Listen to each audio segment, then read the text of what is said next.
Wagwan, everyone. I hope you're doing well. And yes, welcome back to another stream, another watch along up on this channel, up on Tariq Talks.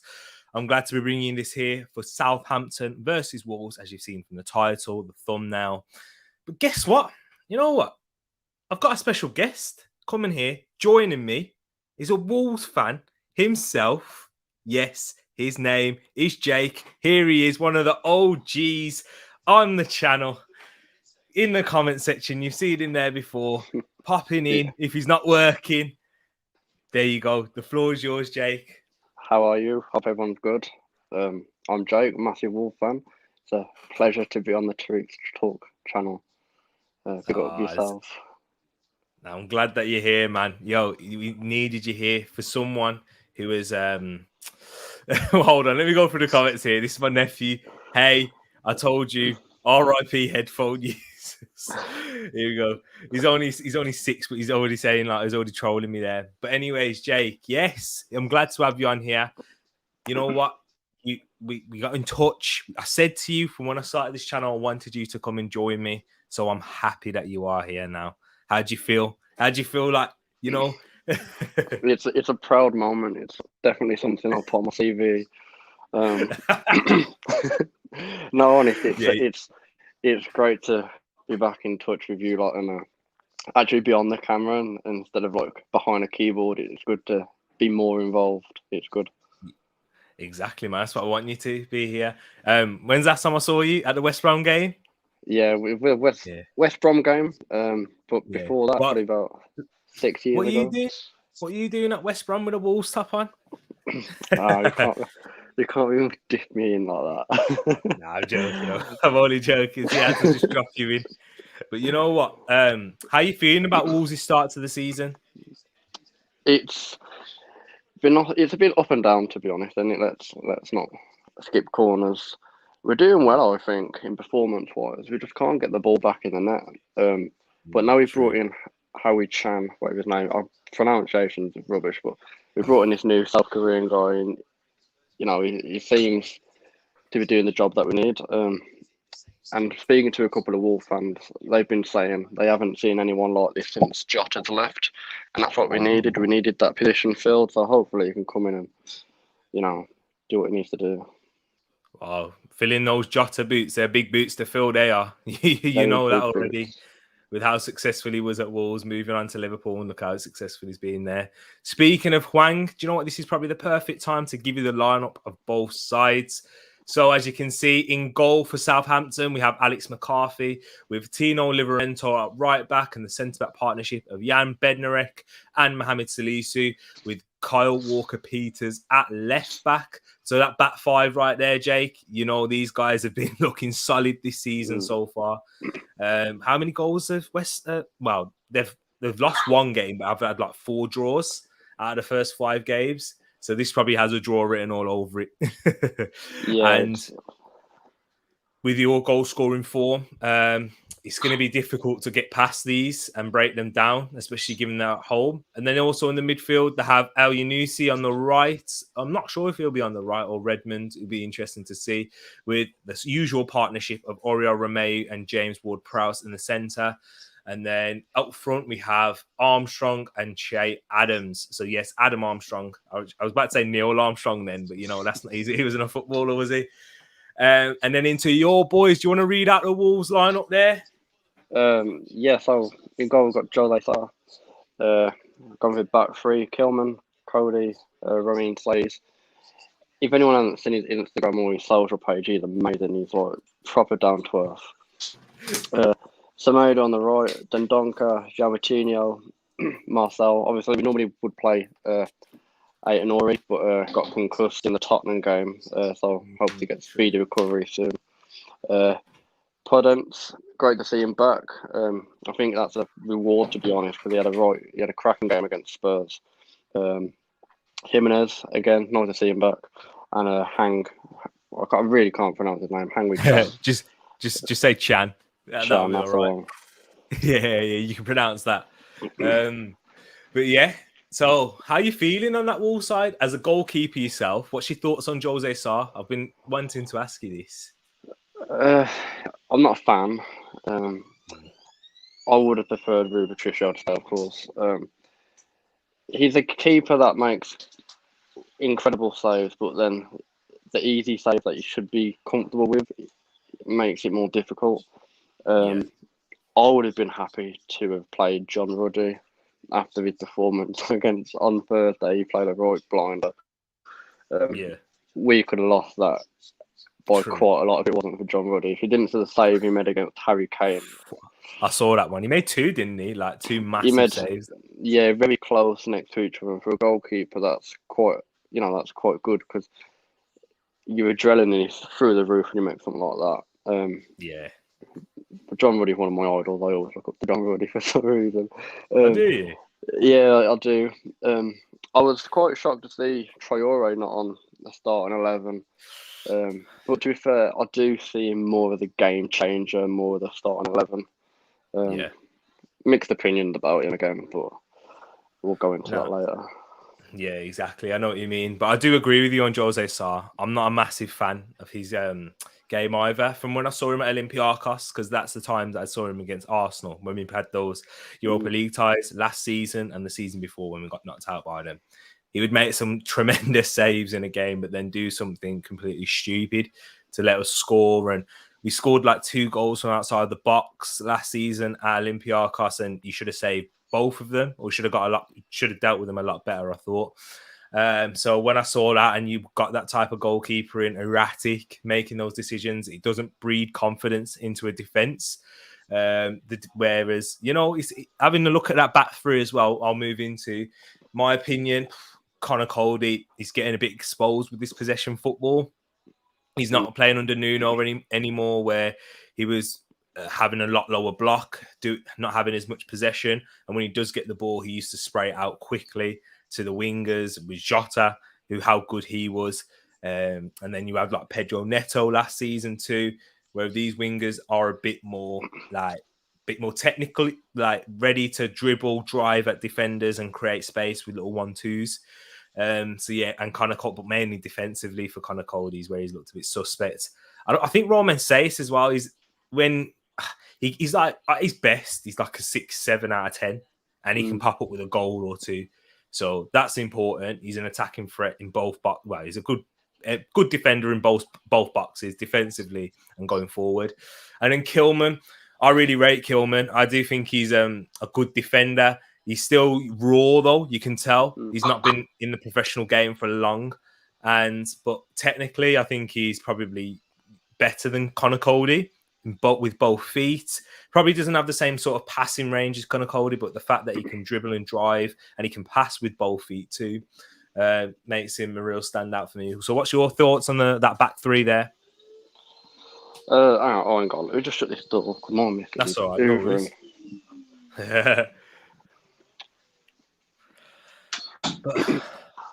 Apologies, I'm back. That's all right. No worries, man. Yeah, so back three. To be fair, we haven't actually seen this back three play. He always mixes it up. But obviously with injuries that's happened in the week, obviously you have to bring in players. It's weird because sometimes we'll play Dendoncker at the back, we'll play Marcel at centre back. It's weird. I don't think we actually know what our formation is at the moment and who's fitting in every position, because like I say, we've got Dendoncker in centre mid, but some weeks he'll play at the back, some weeks he'll play attacking, some weeks he'll just drop back. It's like the same with, I'll go slightly off topic, but it's the same with Arsenal and Tottenham. I don't think they've got the right tactics and formation properly. I don't think they've got the right players that they need to continue the season properly. They're not settled, if that makes sense. Yeah, I can see that. And if we just took like glancing on Arsenal quickly, I will be doing another watch along for that later. But yeah, I see what you say. Arsenal's back five. There's like the 4 of the back 5 is completely new and they're ready to settle. So I see what you're saying, and the same for Tottenham as well. You need to have like a settled, whether it's a back 3, back 4, you need to have like a settled one. And as the season goes on, as they get used to playing with each other a lot more, that's when you see more stability throughout, if there's not a glaring weakness. So yeah, I do see what you're saying there. And it's going to be interesting to see because you've got two left footers. Obviously, Kilman's on the right, but he's left footed, but he's very good. And I just don't see a lot of athleticism there. If the fullbacks, if the wing back, well, not the fullbacks, the wing backs in this formation get exposed and caught up the pitch, which you definitely see with the likes of Semedo. Marcel's a bit more defensive minded in that left wing back's position, whereas Semedo's just basically a winger. And that's what we'll see in this game too. So, yeah, it's pretty difficult. They did play against Brentford as well, if I'm correct, didn't they? This back three. And we saw how that caused problems. Kilman making an error for, was it Mbuemo's goal? Yeah, that's the one. And then Marcel from the corner and Ivan Toney giving the penalty away. So, yeah, it's a different one. Mosquera, what's your thoughts on him? Who's picked up the injury again in midweek?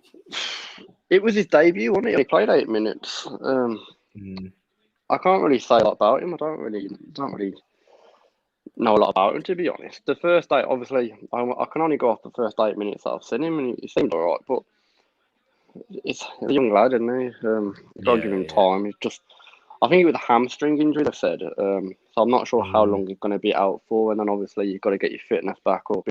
He's going to be out for a couple of weeks, months, maybe. It's typical Wolves. We always get injured. We've got a lot of injuries lately. I'm surprised we're not playing Willy Bolly. It is what it is. Yeah, exactly. Willy Bolly is on the bench. That's what I was doing when I was looking down. I was trying to get the bench up for you guys as well. But yeah, let's move on into that midfield. We've spoken briefly about Semedo and Marcel. Well, that's my thoughts. Marcel's more defensive minded, and Semedo going forward. I think Semedo's a bit of a Dharma Traore in a fullback type of thing. Gets in very good positions, but doesn't always make the right decision in the end. That leads to an attacking opportunity, but very athletic. His athleticism gets himself up and down. Defensively, a bit suspect, I believe, which is why he has to play in that wing back formation. In a back four, I think he'd be getting exposed a lot more. And Marcel just needs to stay fit. It's the exact same thing when you talk about injuries when we talk about Mosquera. It's actually Mosquera, sorry. He's been injured since the start of the season as well. He was injured in pre-season. That's why he made his first appearance in midweek and lasted 9 minutes or so. Yeah. So that's not a good sign for him. But yeah, what do you want to quickly touch on the wing backs? What's your thoughts on them? Exactly the same. You hit the nail on the head. To be fair, just by looking at the lineup, we've got more defensive players than attacking, and it just shows. I think that just gives you a little bit of an insight of how they think the game's going to go. It is quite disappointing. A lot of Wolves play more counter-attacking football. They always got the song 5 at the back, pace and attack. But at the moment, I can't see that happening today. No. I mean, unless they bring on Traore, and it's one of them. Because Marcel is a completely different player to Leighton Orey. Leighton Orey will run. He's skillful. He's young. Yeah. He's not scared to run past anyone. But Marcel is more calm. He'll pass it back because he's not that attacking mindset. He's more defensive. Yeah. I agree. To be fair, I agree with you. Ait-Nouri is more like a progressive fullback, a progressive wing back to what we see nowadays. And Marcel, he's played centre back as well. He's playing that left centre back. Has he played it for Wolves? I know he's played it for Lyon when you signed him from. So yeah, he's one of them ones. He grabbed 2 assists on FPL against Watford. You see that when he got like 13 points. Yeah, it's a joke. Like, this is FPL for you. What, for an own goal? And then the Hwang one where he just like bundled it in. But yeah. Other than that, I don't think you'll see much from Marcel going forward this season. But let's go into the midfield because this is quite interesting. He's gone with Dendoncker and Neves has dropped to the bench. I wasn't sure if he was on the bench because I saw that he was not in the starting 11. I thought, he must be injured. But yeah, he's been dropped down to the bench. I'm not sure if it's anything to do with injury, but Moutinho there as well. Next to Dendoncker, I think that provides more legs for Moutinho. Neves, quality. Moutinho, same. I agree. I think they're both quality players, especially on the ball, real technicians. but they do lack a lot of legs, don't they, when in transition?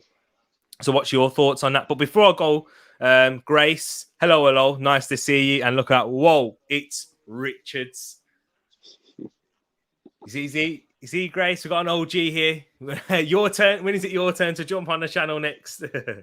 But yeah, what's your thoughts on Neves being dropped? And do you think it's the right decision? I believe it's because of his performance on Wednesday night. He could not put one pass together. He was passing the ball to anyone apart from someone in a gold shirt. And it was really frustrating. The amount of times where we could have really counter-attacked, or we could have really got somewhere with, we could have got somewhere with it. But his passing just let him down completely. So I think that's why he's been dropped, because they brought on Joe Moutinho in the second half. And Moutinho, for his age, he is incredible. Obviously, I know he's got a hell of a lot of experience. But for his age, he just doesn't seem like he's decreasing rapidly. Obviously, he will slowly decrease. But at the moment, he's doing really well. Dendoncker, he's like a Duracell battery, just runs and runs and runs everywhere. Trust. That's a good point. I'm happy with Dendoncker being in that position. But that's the only downfall, is because they play him in so many positions. He's not 100% comfortable in that area, I'd say. That's it, really. Like a jack of all trades, master of none type of player, isn't he? Dendoncker. Exactly. However, he's very good in both boxes as well, so it's another aerial threat to add to your game, because you've got Kilman, who's 6'5", you've got Roman Sace, who's very strong in the air, Dendoncker, Jimenez, of course, and now Hwang. I guess he's another striker, not very tall or massive in terms of his physicality sides, but he's a poacher, isn't he?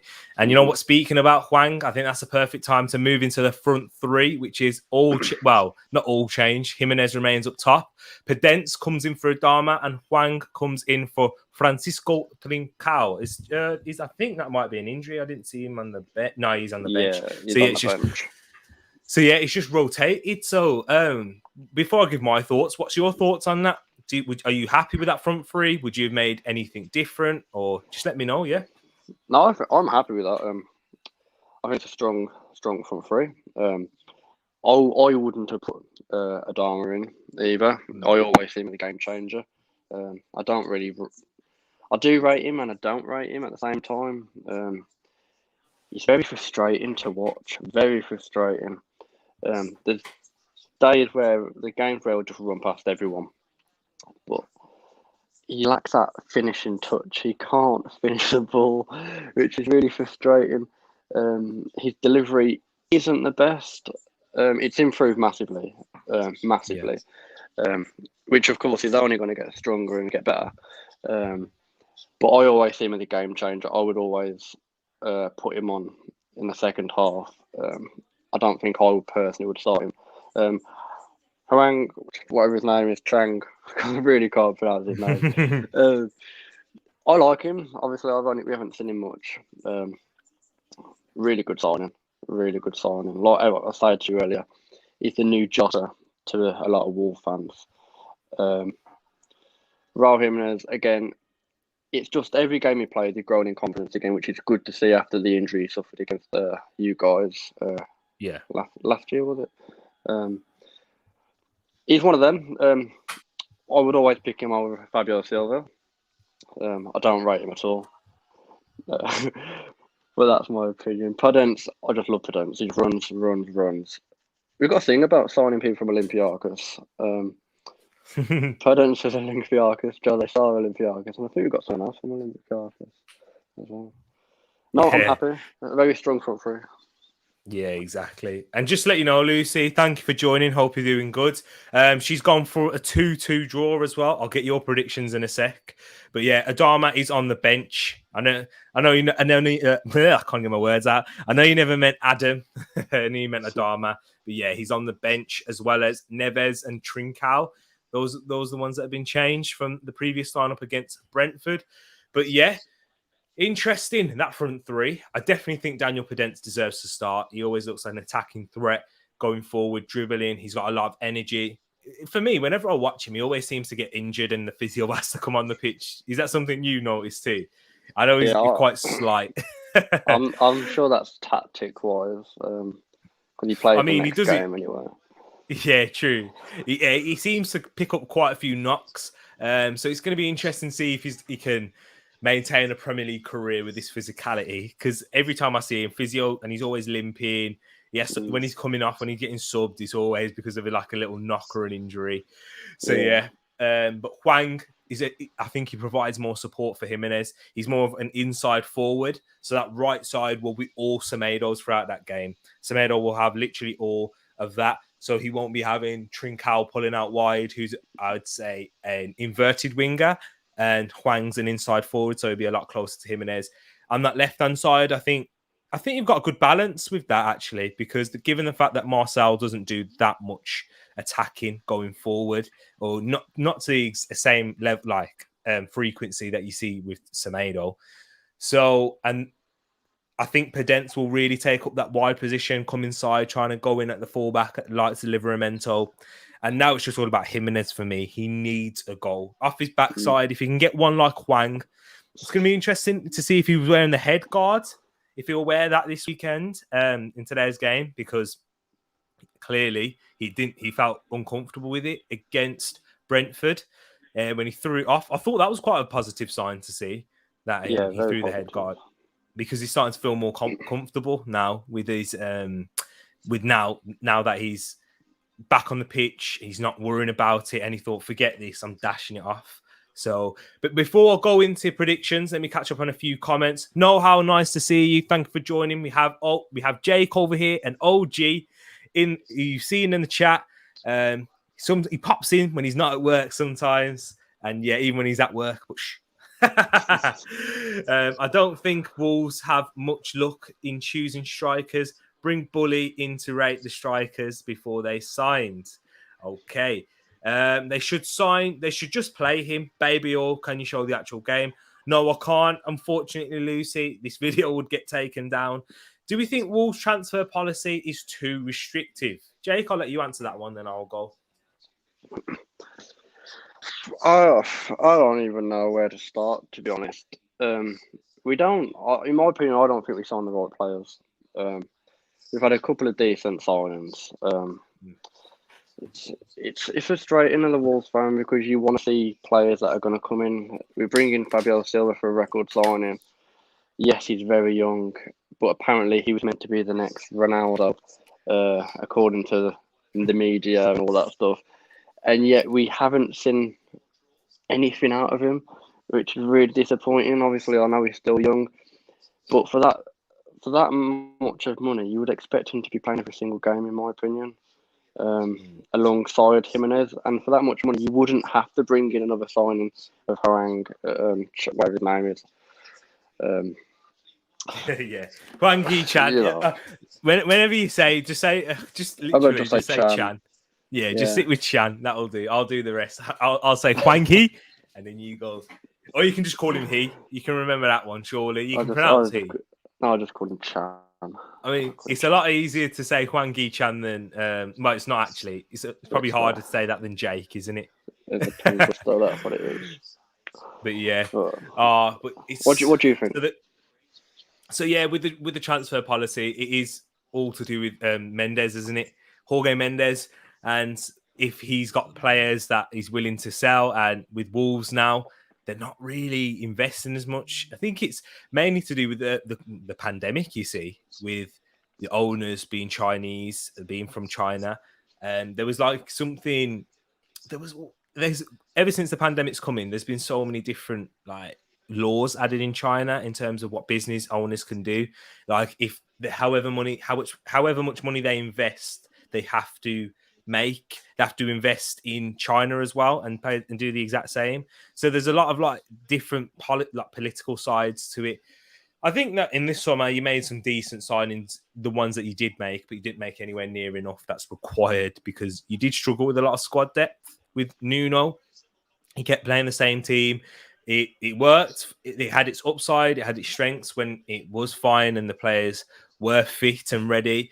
Because you knew how they were going to play. They could really build a system and rhythm together. However, as soon as we saw injuries, the likes of Jimenez, if we ever saw an injury that left Matinho or Neves out for long, then you really struggled. Do you know what I mean? Even at the back. So, yeah, let me go into the comments and I'll get your prediction. I'll ask you for your prediction and you'll give it after this. You two are very nice. God bless. Thank you, Lucy. You are nice too. Thank you for those kind words. God bless you too. Very young players can't develop in the PL. Doesn't make sense to bring in guys like Silva. Exactly know how. I think he had 9 first-team games for Porto before he signed for 35 million.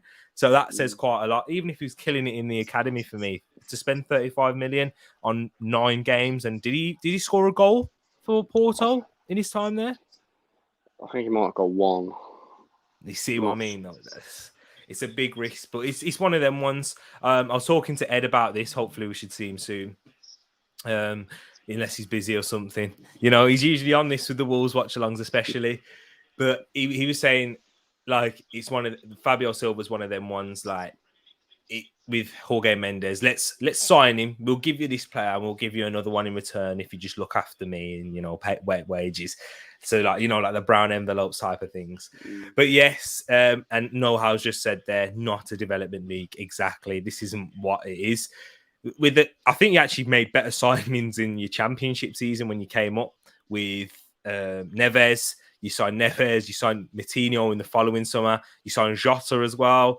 You had Bonatini up front, and then you brought in Jimenez when you came up, Bolly, and all those type of players. Whereas this summer, I like Trincao, I like Hwang. Yeah. But then who else? Is that it? That's it, really. Jose Sa as a replacement for Patricio. But yeah, it is one of them ones. But Jake, what is your prediction for today's game? I would hope for a win. But I can only see like a 1-1 draw. But obviously I'll take a win, but can't see anything more than a draw, to be honest. Yeah, I hear that one. So what, you going for a 1-1 draw? 1-1 draw, probably, yeah. That's exactly what I've got there written down already. I've gone for a 1-1 draw. I'm hoping I'm wrong. You did beat them last season at St. Mary's, if you remember Neto scoring that wonderful goal. Was it 2-0? Am I correct? Yeah, 2-0. The last 2 times we played at St. Mary's, we've beat them. So hopefully we can get that again. Exactly. Lucy, I hope you have a great day too. Thank you for coming and staying here as well. If you just want to hear us chat about the game, if you aren't able to watch, I will be providing commentary for you. I'll explain everything, but I hope you're doing good too. Know-How's gone for a 2-1 Saints win. Interesting there. Saints will be their first win of the season. Look at Jake's reaction already. He's not happy about that. He can't take another defeat on the bounce 2 in a row. But yeah, interesting lineup here, and I'm glad to be bringing this one. The players are ready to go. How you feeling, Jake? Approaching kickoff. Yeah, optimistic. Could you do me a favour and just turn down the commentary, please, because I can just hear it. It'll get the. That's all right. No worries, man. It basically like you can get copywritten. Like, will you let me know when yours are kicked off? Because I'm a little bit in front of you. What, has yours kicked off yet? Not yet, but I was a couple of seconds in front of you, wasn't I? Yeah. Hold on. Let me say when it's kicked off.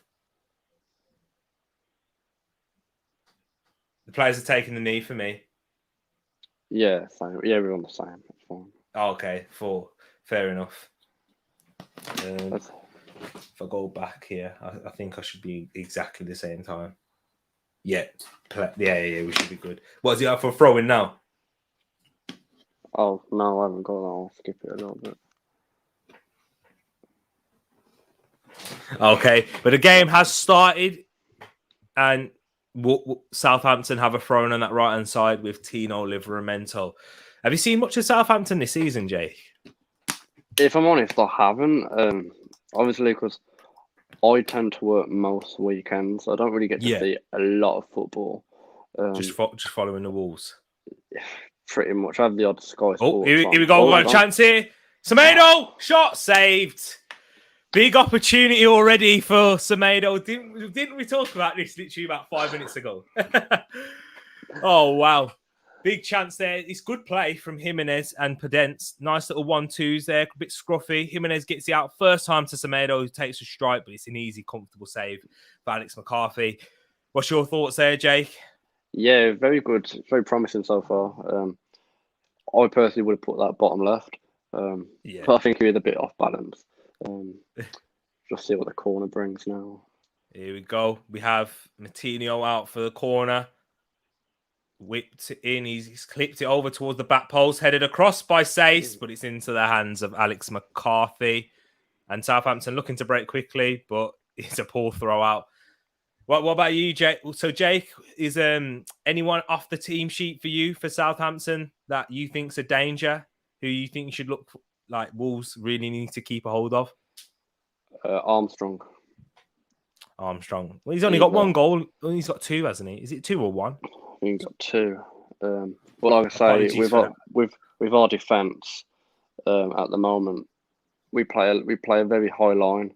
So Yeah. he's only going to take one ball over the top, and he's beating Cody all day. And especially Matt Kilman. I think Kilman's like 6'5". He's not got much pace on him really. Nah, not at all. Guys, let me know your predictions in the comments if you are watching. For me, I'd say James Ward-Prowse that you need to watch.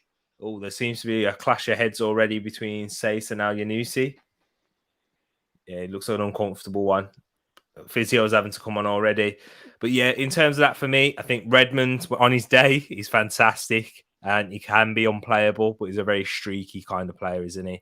That's what you kind of get with wingers in the Premier League. Like on their day, they can be unplayable, but they're rarely on it.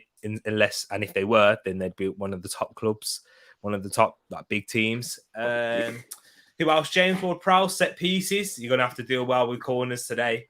Yeah. What's the deal with Walcott? I think he's injured. Theo Walcott is. Yeah. They've got quite a few injuries, Southampton. Yeah. He's got a muscle injury, it says right here. Stuart Armstrong's injured too. Jack Stevens is out. That is why we are seeing Bednarek next to Salisu. Because at the start of the season, we've seen Jack Stevens and Salisu together and they've looked quite good, quite a formidable partnership at the back, especially against City. Kept that clean sheet there.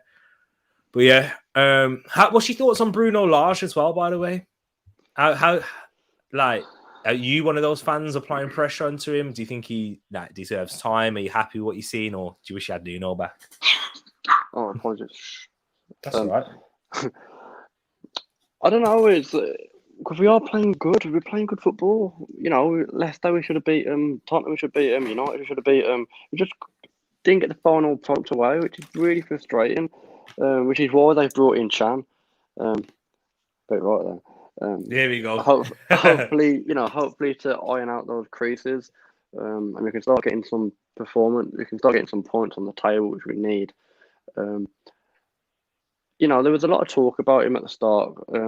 Obviously, the first year of his career, didn't he have like 35 wins under his belt, and then the second year he got straight to like. Oh, wait there, giving away. Al-Yanusi has a strike blocked by Sace, and very sloppy there. Who gave the ball away there? Wasn't really watching too tough. I was listening to you. Yeah, I was looking down the camera. Oh, was you? Oh, mad. But yeah, it was poor. I'm trying to think.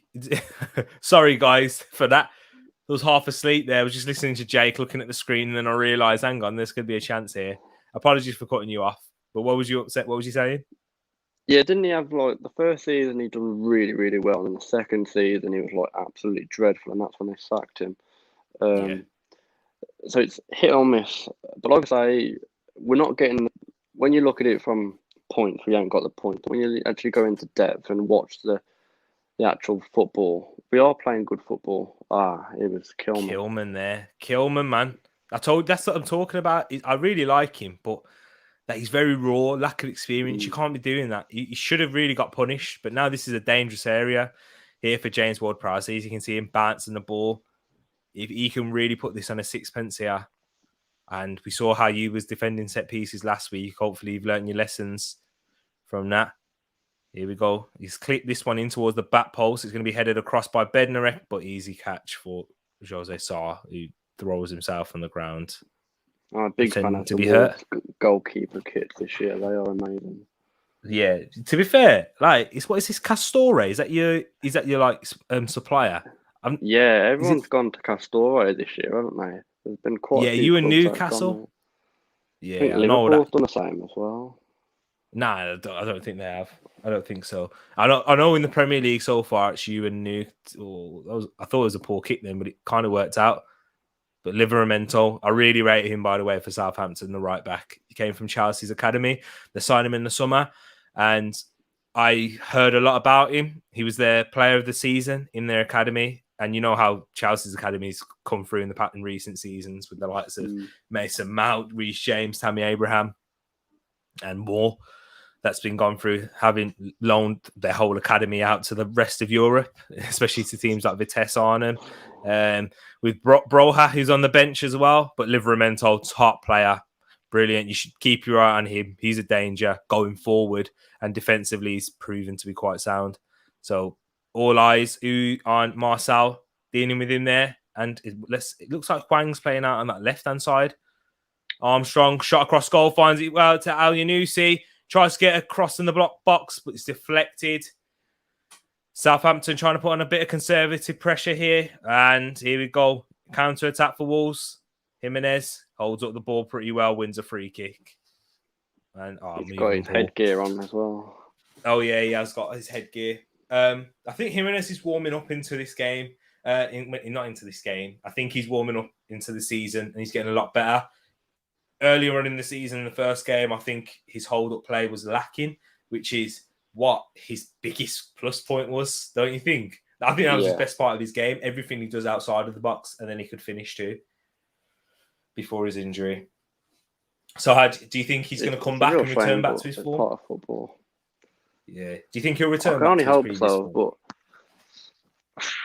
I'd hope so, but I would look at that from a personal perspective. I don't think I would be the same again either. You know, he was pretty much on like deathbed, which is horrible to say, but he pretty much nearly went, really, didn't he? No, you're right. It was a life-threatening injury, and to even come back with him under a year, isn't it? Yeah. So it shows big character to even get himself back on that pitch. And I was worried for him when it happened. And when you saw the medical attention and anything, he could have caused serious brain damage. Anything could have happened there. So he's happy to see him on the pitch and he's wearing that head guard. And with how, to be fair, I don't think he's even, anything he does now, if it's bad or good, he will always see himself recovering as a massive achievement anyway. He's back to playing football. He won't care who he's playing for. He should be happy. He's just like he's recovered and he's doing what he loves again. So yeah, exactly. Anything's a bonus on top of that. True. So 9 minutes gone. We've had a chance for Wolves already. No chances really created from Southampton. They have had a bit more of the ball in the last 5 minutes though. But yeah, Know-how saying Armstrong is the next Michael Owen. Wait, what year is this? Exactly. I called him Neil Armstrong earlier, Know-how, before you came in. I was about to, but Hwang's there holding. You think he'll be all right? He'll get himself back up. Hwang Ki-chan. What's his name, Jake? Chin. Chin. Oh, who I was thinking of then, someone we went to school with. That's all I thought. He was rapid, but he wasn't Asian. But yeah, 10 minutes gone. And this game, you know what? I think he should be 1-0 up with that chance that Semedo had. But as I was speaking about, Semedo gets into good positions. His shot let him down against Watford, for example. Hwang's not happy, asking for a free kick there. But yeah, his final product always seems to let him down. And when him and Adama are on that side, I think it's very predictable. But it's interesting to see Podence playing on that right-hand side instead of the left. So what's your thoughts on that? Do you think he's better out on the left or the right? I think he's the same either way. He's very talented. He can do whatever he's doing. For left or right, either one is brilliant. I just rate him all together. I think the only downfall is, you mentioned it earlier, he gets pushed off the ball injured quite a lot. But I think that's just because of his physique. He's not the biggest lad, is he? He's like, I would describe him as a little Jack Russell. He'll go for anyone. Yeah, true, exactly, and he's very quick, and like, as you can see, I think he looks like Hazard a lot. But look at know-how there, first man on the moon, great name. You know why I'm saying this is a great name because he shares the same first name. He's a great name, to be fair. And if he was as nice as you, know-how, then if all Neils are as nice as you, then I want to get Neil on this show. And then you have to change your name, Jake, to Neil because you're a nice lad. That's why you're here. But listen to know-how here. Everyone in the chat, hit the like button. There you go. Look at Jake pointing there. But I can't even get my words out. Sorry. Do you know what? I'm running. I'm not even going to lie to you, Jake. I'm running on like 4.5 hours sleep. But yeah. I didn't sleep at all last night. Didn't you? Well, was you too busy thinking about coming on the infamous Tariq Talks channel? Is that what it was? I brought the brand new Xbox yesterday and playing FIFA 22. Oh, okay. Oh, do you know what? I was actually playing FIFA 22 as well. So yeah, know-how. I was playing FIFA 22, and I've got the trial. Paid 70p for the trial or something like that? Yeah, something silly. What Xbox did you get? The Series X? Yeah, I got the Series X. Oh, fair play. Yeah, because I've got the PS5. But so we can't play it together. If you change set your location setting to New Zealand, the full game's actually released today. So. Oh, is it? I think it releases tomorrow as well. On the Ultimate Edition. I might get it. Maybe we'll have to wait and see. But as know-how says, everyone in the chat, hit that like button, subscribe, click on the bell, ding, ding, ding. Speaking of ding, ding, ding, did you see any of the boxing last night, or did you see any of it at all? Or yeah, I couldn't believe it. I was really hoping for a Joshua win. I don't think he'll get the fight now against Tyson, to be honest. But Tyson Fury has no reason to fight him now, if you're thinking about it, because exactly Tyson Fury is undefeated, and Joshua's had 2 defeats. He's going to have to beat Usyk, and I think he's going to have to work very hard. Usyk outclassed him. There was at no point in that fight where Joshua was in the lead. I was sat there watching it with my stepdad, with Courtney, and saying, yo, like, he's going to have to knock him out to win this fight, especially towards the latter rounds. Obviously, Usyk took the first 3 rounds, and then Joshua caught back up, and I say he got level after the next 3, about round 6, after round 6. But then Usyk just controlled it. Every time the round started, he just came out firing. Joshua couldn't defend against him. And then, did you see what happened in the final round as well? No, to be fair, I missed the last 2. Yeah, there wasn't Usyk, like Joshua landing a few punches on him, and in the 3 rounds after round 3, but it literally did nothing to Usyk. There was no staggering, whereas Usyk caught him a couple of times, and Joshua's head was leaning back and stuff. But in the last round, he actually got Joshua on the ropes, and do you know what? He could have knocked him out, but he said, "Nah, you know what? Forget this." Like, if you'd have landed at least one more punch, Joshua would have been down and out for the count in the last round, in round 12. So he got very lucky to even not get a knockdown. So yeah, but as know-how said there, poor Joshy. Yeah, exactly. He's gonna have to get that rematch, get his belts back, but I don't think he will. He's gonna have to really up his levels. Age of 31 now. Does he have the same hunger that he had before? I don't know. Jake, get the bell on. We need proof that all guests are subbed with the bell on. Have you got the notification bell on? My notification bell is always on. I think it is, to be fair, know-how, yeah. Because, should I tell you the reason why? Because I can tell when people have the bell on. Because they click on the video, they see when it goes up, and they may leave an early comment, and Jake does tend to do that. So yeah, I'm backing him up there now. But yeah, thank you for getting on to him, making sure you give him a little checking him in. He's got a check in. But yeah, Cloudy. Is it Cloudy 245 Spider? Yes, he also predicts a 2-1 Southampton. He or she predicts a 2-1 Southampton victory, which is the same that know-how said. Who is your favourite Wolves player? I'll let you answer that, and then I'll give you mine, as you are the Wolves fan at the end of the day. My current Wolves favourite player, and it's everyone's going to be like, why is it this player? It's actually John Ruddy. I'm a goalkeeper. I look up to John Ruddy. I've always looked up to him when he used to play for Norwich, etc. I've got him on the socials. I actually message him occasionally. Sometimes drops me the odd message back. I've got contacts. Nah, Hey, I just looked at get him him. on the channel, man. Come on, get him on the channel. He's on the bench tonight, so he can't. That's why he's not joined. Send him a message. Tell him to stick it on his phone whilst he's here on the bench. I'll give him better commentary than the game. But no, being a goalkeeper, I always look up to him. My ex, like the ones that aren't playing anymore, would have been good shout. Who would that be? Evans Blake. Oh yeah, interesting. And you related to him? Yeah, we got relation down the line. I thought he was somewhere down the line. I remember you saying it before. Yeah, Ebanks, big family, big name. You see, so yeah, and it's the same with Ebanks Landell as well. I remember him. I remember the game against Reading. He scored a hat trick and then got sent off literally straight after because he headbutted someone. Yeah. Ryan Edwards, thank you for joining. Eddie Hearn says Joshua was winning until round 8. The thing is, that could genuinely be the case, but because when you have these home fights with the judges, you do see some dodgy decisions. Let's talk about when Fury and Wilder faced for the first time, and somehow that ended in a draw, even though Fury dominated the fight in terms of like boxing. He won all the points, and I'm not a massive Fury fan in terms of personality, but as a boxer, Joshua couldn't come anywhere near him, in my opinion. And that got proven last night. Che Adams in the box, though. Armstrong, good block by João Matinho, but there is an offside.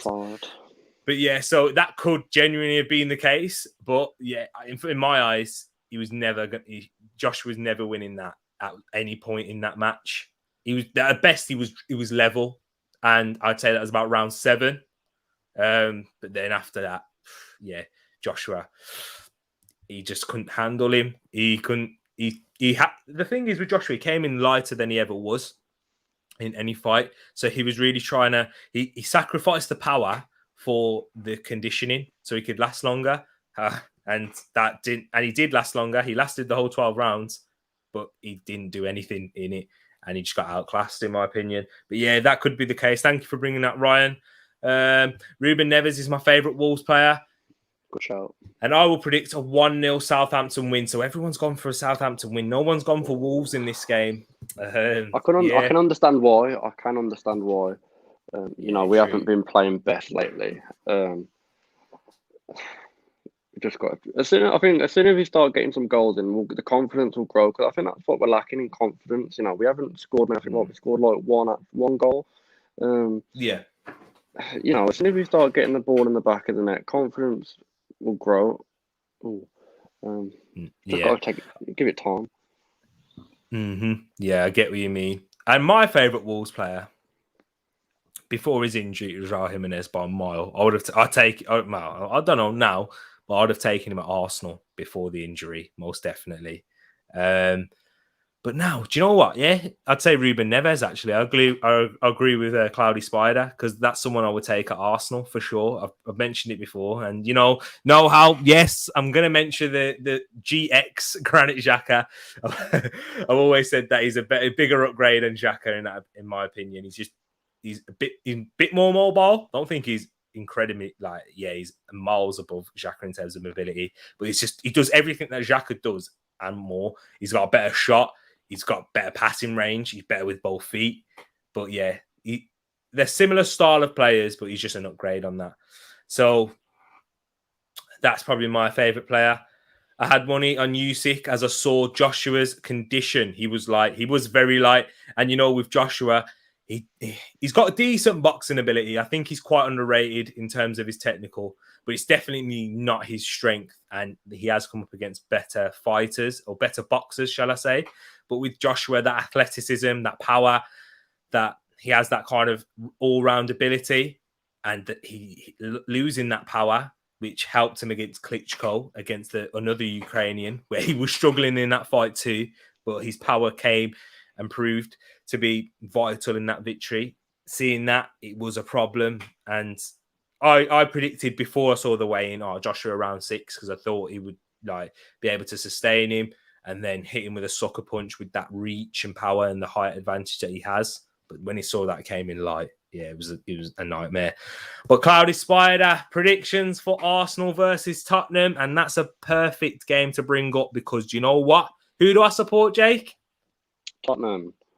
Get lost, get out. You know what? For that. So guys, Jake has now gone for an about Tottenham. Don't you dare. I'll kick you off permanent if you say that again.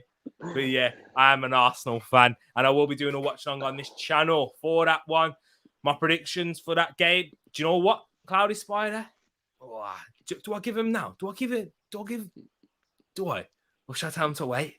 I think I've already done my prediction, actually. Yeah, I've done it on my big match preview. I'll say I've gone for 2-1 Arsenal. I'm hoping for Thomas Partey to score as well. But Jake, that's me as a biased Arsenal fan. What do you think the score is going to be with your old manager, Nuno, at the helm? No, I actually agree with the 2-1 Arsenal. He played a good, strong side actually against Wolves on Wednesday, and they didn't actually seem like there was a big challenge there, to be honest. We lost, but only on penalties. The second half, we were absolutely all over them, in my opinion. That's what they seem to be struggling with, though, Jay. His second halves, like against Chelsea in the first half, they were brilliant as well and put Chelsea under real pressure. But in the second half, they got battered. Oh, ball could have broke for. Here we go. Podence tries to find Wang, but it's cleared away in the end by James Ward-Prowse. But yeah, we're trying to put some pressure on Southampton here. But yeah, I definitely agree with you. You should have beaten both times, to be honest, in the Premier League and in the Cup. But yeah, I guess you could say a draw was probably worth it, and then penalties in the Cup. Yeah, you could say they just edge it because they actually took their penalties well. Whereas, yeah, John Ruddy saved the penalty as well, didn't he, in that game? So I'm sure you was happy about that. Did you drop him a little message saying, "Oh, lucky lad"? I would message him every game anyway. Do you? Just like all the best and stuff. That's nice. Yeah, I mean, you've been in between the sticks at Molineux. You've been John Ruddy in the Wolves kit, so you know what I mean. Yeah. He should be taking lessons off you. Did you send him any? Have you got any footage of that? So the game was filmed, but I can't actually get hold of the footage. The only thing I've got is photos. Okay. What do you have to like pay for the footage? Do you have to pay for it? I'm not 100% sure how it worked because it didn't go through me. It went through a friend of a friend, so I'm not sure how it works out, to be honest. I probably could get it if I wanted to. I've never actually thought of it. I just got the photos. But best experience of my life. That was. Fair, yeah, I can imagine, man. To play a game on the Emirates for me would be amazing, and obviously being a Wolves fan, the Molineux. I think it'd be a dream come true to even play at the Molineux. To be fair, So, but Cloudy Spider's gone for a 1-0 Tottenham win. Cloudy, if I could do the same what I did to Jake, yeah, then I'd do the exact same. But nah, I'm only joking. But it's your opinion at the end of the day. The last time Tottenham have won at the Emirates was in 2010, so it was 11 years ago in the league. They did win in the League Cup 2-0, but you know that doesn't really matter because we've won 2-0 at their ground as well. Mathieu Flamini scoring a brace. But so yeah, that's sorry. It's just Tottenham though, isn't it? Let me catch up on a few more comments. Favorite Wolves player? I would go with Podence. He has potential. He does, and that's just a question whether he can stay fit. And he does have potential, and he does get into some good positions. I like his style of play. I think he's interesting to watch. He's more intelligent than an Adama Traore in terms of his footballing ability. I believe, but he's not as he's quick and he's very agile. But they're two different builds, aren't they? But I think he's a better footballer in general. Eagle-eyed, big up Tariq, just wrapping up planning and marking for school, but looking to join you for the NLD watch along. Nice to see you, Eagle-eyed. If you are a Crystal Palace fan, or do you just want to follow another channel just to see how Crystal Palace are doing with Patrick Vieira at the helm, go check out Eagle-eyed Football. Go click on his icon, give him a subscription. Very top man. He's got brilliant football knowledge. I was on UFT with him on the weekend, and that's where we first met. And you know what? It was amazing. And I really loved his opinions. We was having a few debates. Big up yourself, Rich, man. Nice to see you. Cloudy 245 Spider again. I'm a Manchester United fan, but I'm disappointed with Ole Gunnar Solskjaer managing in yesterday's game. He just sat on his seat. He didn't bother helping the team out. He needs the sack. What's your thoughts on that, Jake? And then I'll break mine down. Yeah, I can see where it's coming from. I think, from my opinion, I think everyone goes off the old Man United. Everyone wants the old Man United back. Yeah. And obviously, you'll never get that back. They will. Their time will come. I think they do deserve to win a Premier League title soon. You know, they do work hard. They're putting in the effort. They're bringing in the players. You know, they're not doing what Man City do and spend absolutely fortunes every season and still can't get there. You know, they are getting there. No, they not as much, not as much. But I think bringing in Ronaldo is massive. Everyone rates Ronaldo, and he's already shown what he can do. And I think Ole Gunnar Solskjaer did an interview this week and said he'll still play when he's in his late 40s or something like that. So yeah, which he probably will. Do you know what though? I disagree, man. They have spent a lot of money. They spent 73 million on Sancho. Yes, they got Varane for quite cheap and Ronaldo. However, 80 million on Maguire, 50 to 60 million pounds on Wan-Bissaka. They've got how many now? They've got Bruno Fernandes, who's a brilliant signing. You've got Pogba in the midfield. You've got Donny van der Beek for 40 million. Jadon Sancho couldn't even get on yesterday. He was on the bench. And you've still got the likes of Cavani. They've got a lot of players. But hang on here. Before I carry on, Jimenez. It's too slow. He's got to play it out wide, Jimenez there. But yeah, I agree with you, Cloudy Spider. I do think he needs a sack. However, I want him to stay. As an Arsenal fan, I mean, you know, I will want him to stay, want him to struggle. I like the fact that when he looks like he's just about to get the sack, he goes and pulls out a few results out of the bag and just stays in a job. But you're never going to be title contenders with Ole Gunnar Solskjaer at the helm. If you had Antonio Conte, which I don't think he'd bring the best football that your fans will want, but at the end of the day, your fans are starving for trophies. Let me know your thoughts. Would you have Antonio Conte, Cloudy Spider? But for me, yeah, I think he'd get the best out of this squad. Ole Gunnar Solskjaer, he literally needs everything. I can't believe the talent that he has. Like Jake, as a goalkeeper, when you see the goalkeepers they have 4 goalkeepers, you know, 2 starting goalkeepers in De Gea and Henderson. Then you've got Tom Heaton, who could be a backup goalkeeper for any Premier League club, in my opinion. And then you got Lee Grant. I know Lee Grant's nothing special, but he's a Championship or League One goalkeeper. And then you look at the defence. As I said, spent so much money on Wan-Bissaka, Rafael Varane, Harry Maguire, Luke Shaw. That's a settled back 4. Then you've still got the likes of Lindelof and Bay if you can keep fit. Midfield, this is where it gets a little bit light in centre defensive midfield part. You got Freddie McTominay and Matic who aren't at the required level. But then when I move up top, this is where it gets a little bit mad. Yeah, you got attacking midfield wise, you got Pogba, Bruno, Van der Beek, Jesse Lingard, Sancho, Greenwoods, Martial, Rashford, who's still yet to play. Do you know what I mean, Jake? Like, and you should have beat them. We had this conversation before. We had this conversation before, didn't we? On quite a few of your videos, I was always popping up in the comments saying, "How do you make your players happy when you've got that many players, especially the goalkeeper situation?" Because it's not like you've just got a backup goalkeeper. You've got 3 starting 11 goalkeepers there. Yeah, it's one of them. But then you have to look at it from a player's perspective. They agreed. They knew they were going to be doing this. They knew the situation. They knew the players they'd have to be competing with. So why would you sign the contract and agree to do it if you wasn't going to be happy sitting on the bench and just training? Yeah. It's false promises from Ollie though, I believe.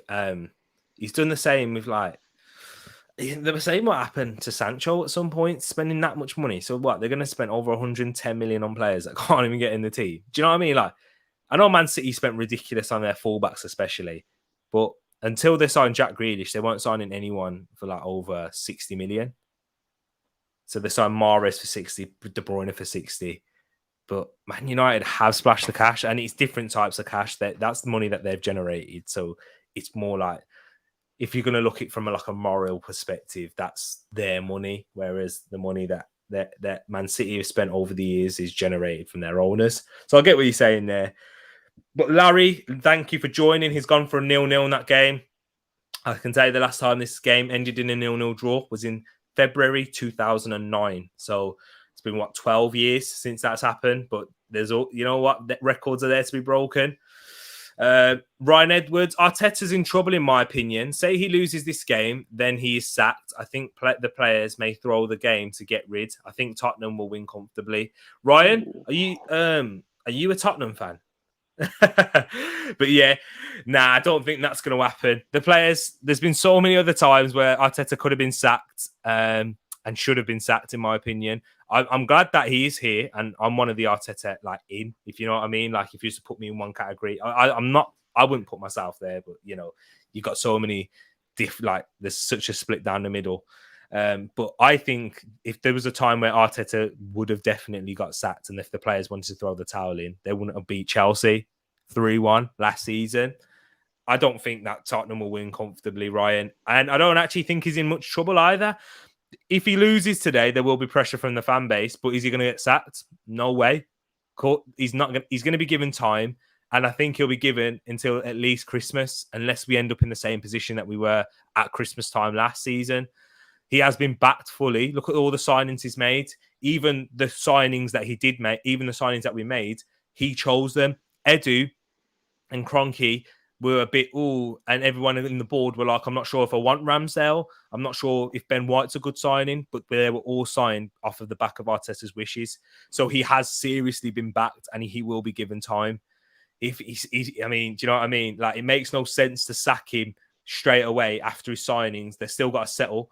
But we'll probably concede today. I think we will, because our team's very, very young, and it is there for the long term. So I don't think he's in trouble, and I don't think Tottenham will win comfortably.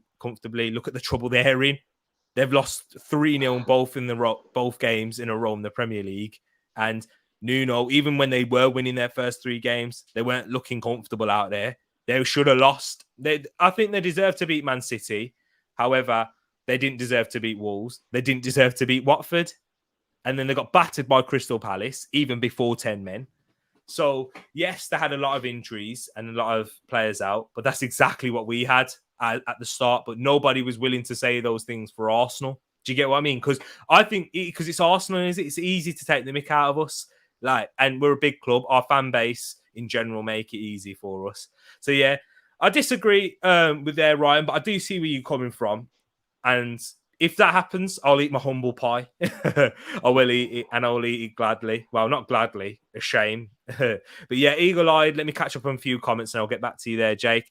Shameless plug, if you don't mind, Lol, of course I don't mind. Live tonight and every Sunday around 9 and half 9 with Get Amped fan calling show to listen to fans of any clubs and talk about their weekend results. So yeah, if any of you guys just want to watch or get involved in that, especially, go check that out. Jake, you'd be good on there if you have any time, or if you can't do it today, any other time, get yourself on there talking about the Wolves. And anyone else there too. What Ole Gunnar Solskjaer needs to do is sort out his midfield. Tomine and Fred don't work well together. In progressive sense, I agree with you there. They're not very good on the ball progressively, especially when they're coming up against a team that is well organised. What annoyed me most in that Aston Villa match yesterday was Bruno Fernandes taking the penalty. It should have been Ronaldo who took the penalties. Exactly. I don't know why that happened, but I'm glad it happened. Emi Martinez was... Did you see that, Jake, on Match of the Day? Nah, I didn't see it. Basically, Emi Martinez was pointing when the penalty was given. He was like, no, I want Ronaldo to take it. He kept saying to Bruno had the ball in his hand, but he says, no, give it Ronaldo. I want Ronaldo to take it so he can save him. And Tyrone Mings went, you got in his head for that. And he did. And Emi Martinez, yeah. And did you see the penalty he missed? I did see the penalty, yeah. That's one of the worst penalties I've ever seen. So it is shocking. What happened to Ikimi's one shirt? I'll let you answer this because you'll know about this. I know about it, but you're a Wolves fan. Yes, if I got it right, I think just back me up on that one. Yeah. Obviously, he was diagnosed with leukemia, I think it was. Yep. Really ill. And what they did, they completely just taken out the shirt, and number one is now Carl Hakimi's shirt. No one else will have that shirt now, if that's correct. Jose Sar's got it, but it was mainly to do with Patricio in honor of Carl Hakimi. Yeah, That's what it was. That's why he was wearing the number 11. Yeah. Patricio said, like, you know what, like, I'll let Carl Hakimi, like, just he wasn't actually officially retired. It was Ruth Patricio's act of, like, honor type of thing. It was nicer from him to do that. Yeah, because I'm gonna say no one's had the number one shirt for a couple of years now, so I just presumed it automatically being retired. It's a shame, to be fair. Carl Hakimi is a really good keeper. He was, originally was our number 2 behind Wayne Hennessy, and then obviously Wayne Hennessy went to Crystal Palace, I think he was. Yeah. And then Carl Hakimi stepped in and played a good couple of seasons for us. Exactly. Ryan Edwards is a Blackburn fan. Oh, I'm glad to have you here, Ryan. How's Blackburn season going so far? You got Brereton Diaz now, the Chilean international. I love that. I remember when that happened. I think everybody talks about that with Blackburn. But last season, I think you were amazing. Armstrong leaving, and then you had Harvey Elliott on loan. You were exciting in that sense. I know you didn't really finish in like an amazing position. But yeah, we need you back in the Premier League, Blackburn. Get that Blackburn versus Burnley derby happening again. How long has it been since Blackburn? It's been a while. It has been a while. I can't even remember. Can you remember any Blackburn players? The first player that Robbie Savage. Oh yeah, true. Was it Pedersen? Do you remember Pedersen, the left-footed guy? He set the corners. Yeah. What guy? Didn't we beat Blackburn like 7-1? I can't even remember what the score was. Arsenal beat him 7-1 at home at the Emirates. This is why he's still stuck on that, Ryan is. That's what he's talking about, Tottenham winning comfortably. But yeah, Cloudy Spider, what do you think of the game yesterday when Liverpool drew 3-3 against Brentford? What were your thoughts on the game? Because it gave me a shock, because that should have been an easy win for Liverpool. Cloudy, for me, I was happy it ended in that way, and not because of Liverpool or anything, because of how Arsenal lost to them, and now it takes a bit more of that shame away for losing 2-0 to Brentford in the first game. Brentford they found Liverpool's weakness at the back post, and they took advantage of it. I saw a breakdown on Match of the Day by Alan Shearer, and he broke it down brilliantly well, how they overloaded the back post for all 3 of the goals. Brilliant from Thomas Frank's side. They are a very good team. Some great saves from David Raya. However, going on Liverpool, they should have won that game. Sloppy defensively. They had the chances to score. Mo Salah, when it was 3-2, had the chance to make it 4-2, and he dinked it over the bar. Mo Salah, we do know that how good of a goal scorer he is. However, he does miss quite a few chances. Well, we know that. He gets a lot of chances. He's a high volume player for that. But yeah, it was a very interesting game. I watched it and I loved it as a neutral. But yeah, it's just fantastic to see Brentford in the Premier League and how they're doing it. And I think they're the best run club in the world, given the size that they are, the fact that they're in the Premier League, their recruitment strategy. They are pioneers in this game, and they have set the pathway for a lot of smaller clubs in any league that can break through if you just run the right way from top to bottom. Did you see any of that, Jake, or nah? Yeah, I saw the majority of it, to be fair. I didn't think Trent had the best games, in my opinion. I don't think... It wasn't bad, but hang on. Oh, chance! Goal for Southampton, but it's offside for Nathan Redmond. It won't count. Obviously, VAR will have a look at that. We're in the 40th minute now, and that's Southampton's best chance of the game. Yeah, he's miles off. So yeah, won't need to go on that one. But what was you saying? Sorry to interrupt you. Yeah, I'm just saying that Trent, I didn't think he wasn't a bad game, but it wasn't his best. He could have played a lot better. But fair play to Brentford, because people underestimate them massively. I think when you get promoted. Oh, Jose Sarr, what's he doing there? I feel like I keep cutting you off, but Armstrong with a strike. Good save from Sarr. Everything's happening. Everything happens when you talk, Jake. I'm sorry. Now, What is I Jose think Sarr doing though, man? this is what I mean when I said earlier about inconsistent. He's terrible, man. Honestly, He's Adam really Armstrong not. could have done better. If he gets that more to Jose Sarr's right, he's not saving that because Not a he's chance. left all that side of the goal open. He's a madman. But Larry, quickly, I'll answer this one because there is quite a few comments I need to catch up on. But who do you think will win this seat out, the Champions League? Who's your prediction? I'll give you mine after. Have you thought of yours yet? Do you want me to give me mine first? Yeah, you go first. I think that. Do you know what? I think Man United. And do you know why? Not because of Ole Gunnar Solskjaer. I think they will get him sacked. And I think they will go for Conte in the end. And that's my rogue prediction. I think Manchester United will win it. I don't think PSG will. I definitely don't think PSG will. I don't think Mbappe, Neymar, and Messi have the chemistry when it was Neymar, Messi, and Suarez. Yeah. It's true. None of them are actually a striker in that forward three. Mbappe doesn't play up front. He's not actually a striker. He plays on the wing a lot of the time, and his best position is from that left-hand side. And if he does play up front, he has to play in the front, like with a two, with someone who is a target man. But also the main thing is with that front with PSG, they are very imbalanced, I believe. Basically, my thoughts, I think that PSG if they're going to win the Champions League and be a serious contender, they need to go to a back five or back three with wing backs of Hakimi and Nuno Mendes, because Hakimi isn't a right back. He's definitely a right wing back and can also play on the right wing. That midfield, they're going to get overrun.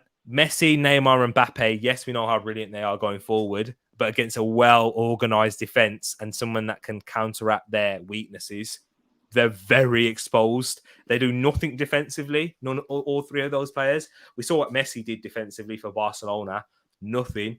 And then we also look at what Neymar does defensively, nothing. And then Mbappe, you don't want him far back. You want him to be on the last line of that defence to really use his pace.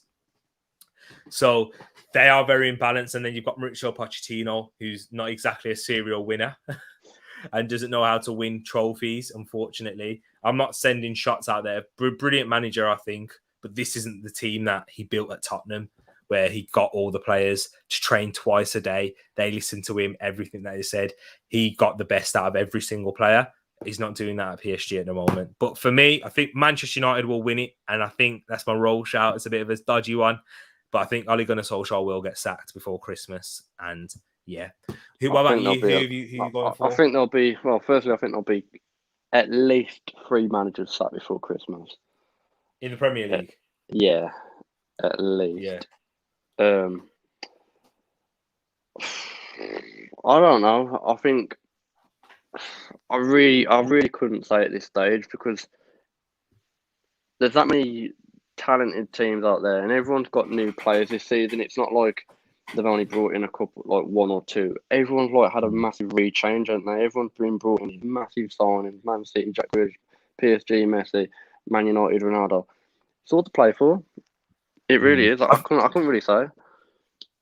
I think it's going to be an English club, though. Definitely. Have you seen, like I think we kind of caught ourselves adrift from I'm not trying to do this ignorance thing because Bayern Munich are, of course, going to be contenders.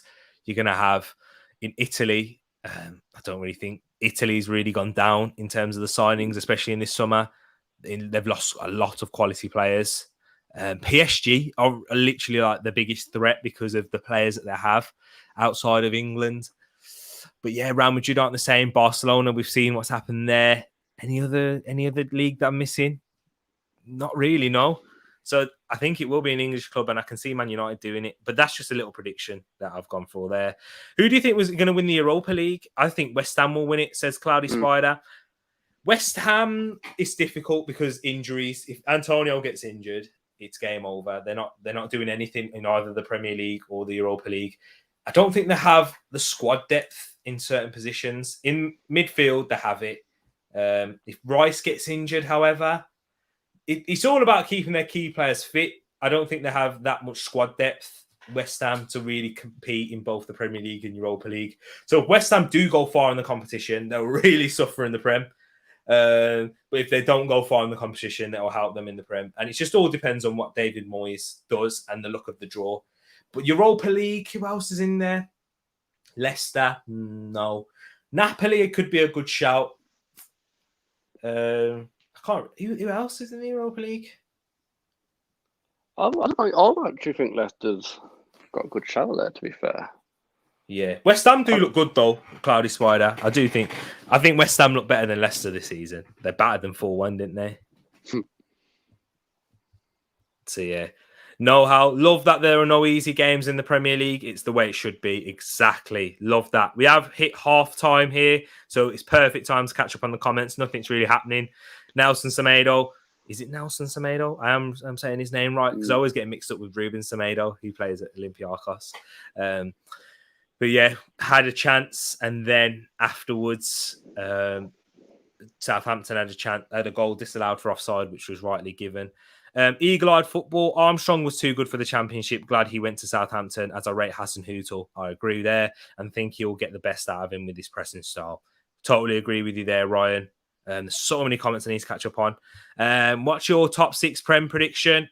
What is your top 6? I'm going to give mine quickly, and Jake, if you can quickly run yours. I'm going to go with Chelsea to win the league. I still think Chelsea win the league, even though they were awful against Manchester City yesterday. Chelsea, Man City, Liverpool, United. I think Arsenal in 5th. That's being optimistic, and with my Arsenal hat on. And who in 6th? Everton. Everton in 6th. I can't see Arsenal getting top 6 in my opinion. We'll surprise you. Don't worry. We'll surprise you. Trust me. When you see the game today, and then people start saying, "Oh, Arsenal could challenge for top 6." But you heard it here first. I'm taking off my Arsenal hat off. Yeah, and I actually think if we can get our players to settle down, I think we will. Aubameyang, we got one of the best strikers in the world on his day. He's linked with Barcelona. Yeah, he's going to be a free transfer in the summer. Currently, unless a deal gets made or struck with him. But yeah, he's got last year remaining on his contract. But yeah, come on, man. Decent goalkeepers. Decent. Aaron Ramsdale's coming in. He's good. We've got a defence that's a lot more solid. Arteta knows how to make a defence, build a defence. Kieran Tierney at left back. Tommy Assi's look very good. Gabriel, Ben White. Keep Thomas Partey fit. One of the best central midfielders in the league, in my opinion. But I think that's where we really are lacking. We need to keep Thomas Partey fit because that's our weakest area. We've got good attacking depth in Ødegaard, Smith Rowe, Pepe, Saka, Martinelli, those types of players there. And then we've got Aubameyang and Lacazette, which aren't bad strikers. And if they perform, and Arteta can get a string out of them, we should be saying 5th, I think. What's your top 6 though? We spent a lot longer on this than I wanted to. But yeah, are you going to win the league? Chelsea. Are you going 2nd? United. What, with Ollie? Yeah. I have 5. I think it'd be Chelsea, United, City. Jay, did you see the score yesterday? I know, but come on, it's like you're saying Arsenal are going to finish in the top 6. So I think I have a right to say that. Okay. So Chelsea, United, City, Liverpool, United above City, I can't believe that. But carry on. Leicester in 5th. Tottenham 6th. Okay, next one. Emi Martinez, future England goalie. Lol, future England goalie, imagine. Ryan Edwards, had we not got Edwards, I would have been annoyed missing out on him. You are current in 6th, which is a good start. How about Brighton as well? I mean, eagle-eyed, you wouldn't like to hear that being a Palace fan and you're coming against Brighton tomorrow. I think Brighton are going to got a better chance of finishing above Tottenham. There it is. He had a hat-trick yesterday. Wow. Fair play, Brereton. Now, I can't have Blackburn, Burnley, Derby in the Prem because Burnley needs to get relegated. Yeah, you're right. They do need to get relegated. Trent can't defend. I think it's a bit harsh, that Trent can't defend. I mean, he got overloaded at the back post in two of those goals. I think Fabinho was at fault for the first goal. Trent, aerially, that's not his game. I just think that Brentford really attacked him, and that's what I think they are a very good tactical team in terms of that. Ivan Toney, the main man at Brentford, what a player he is, fantastic.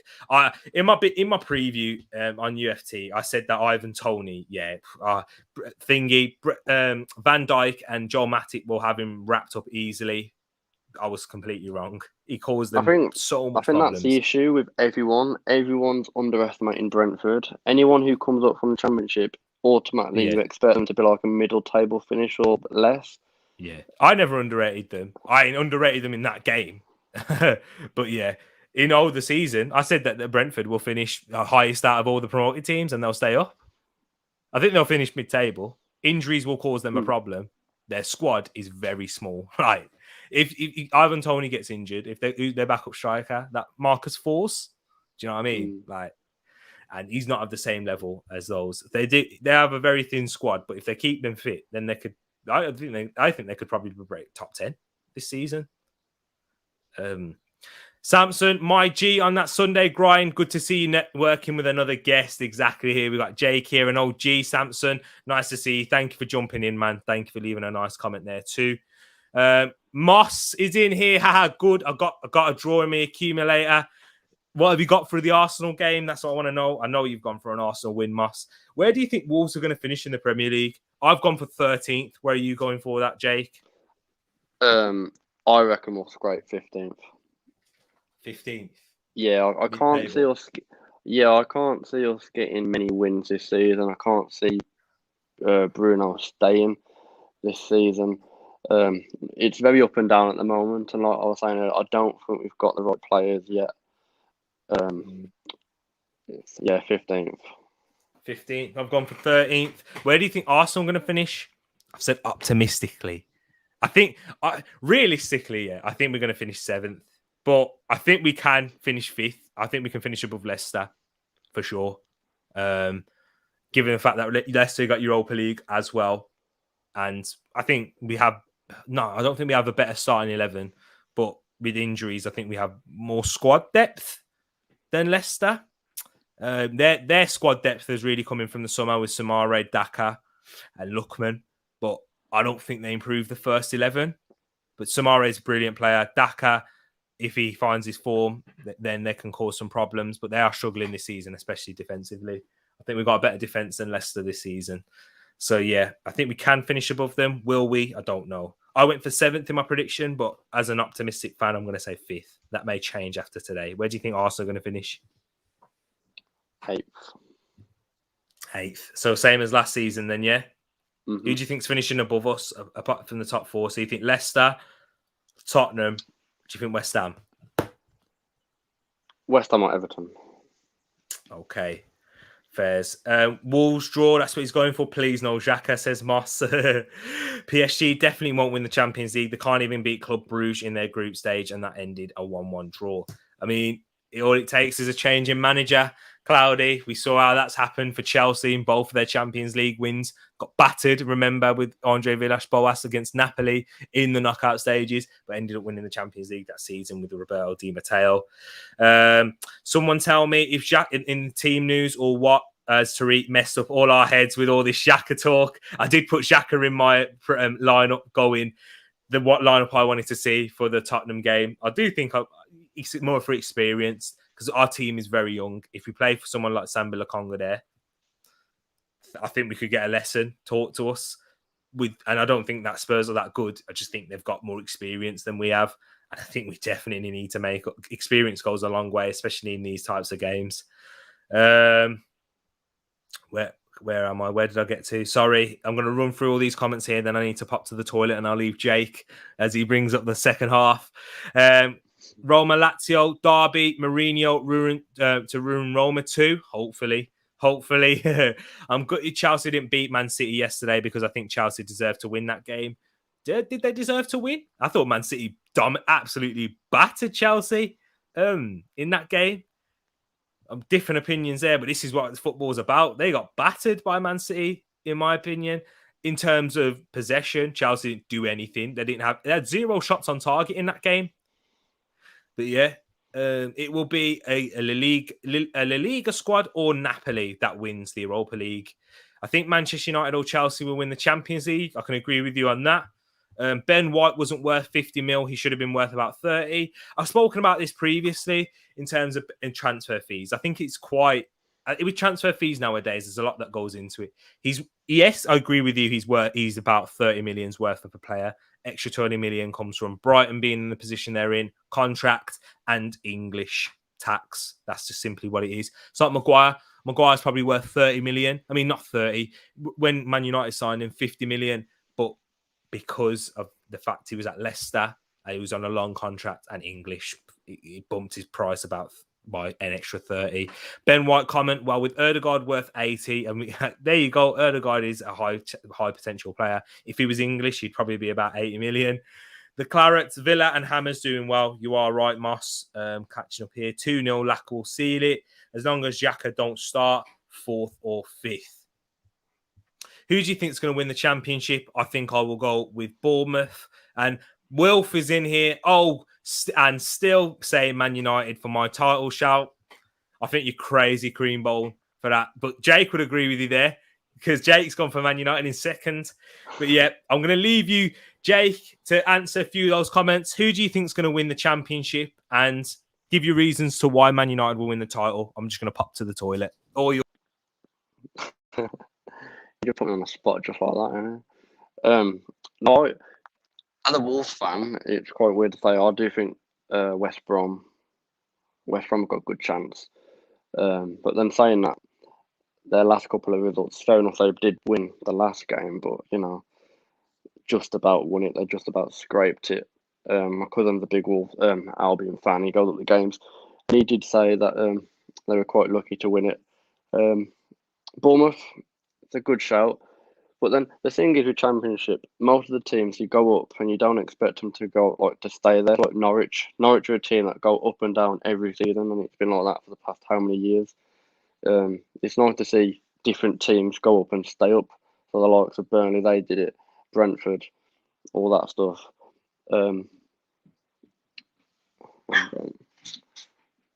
My dog's mental.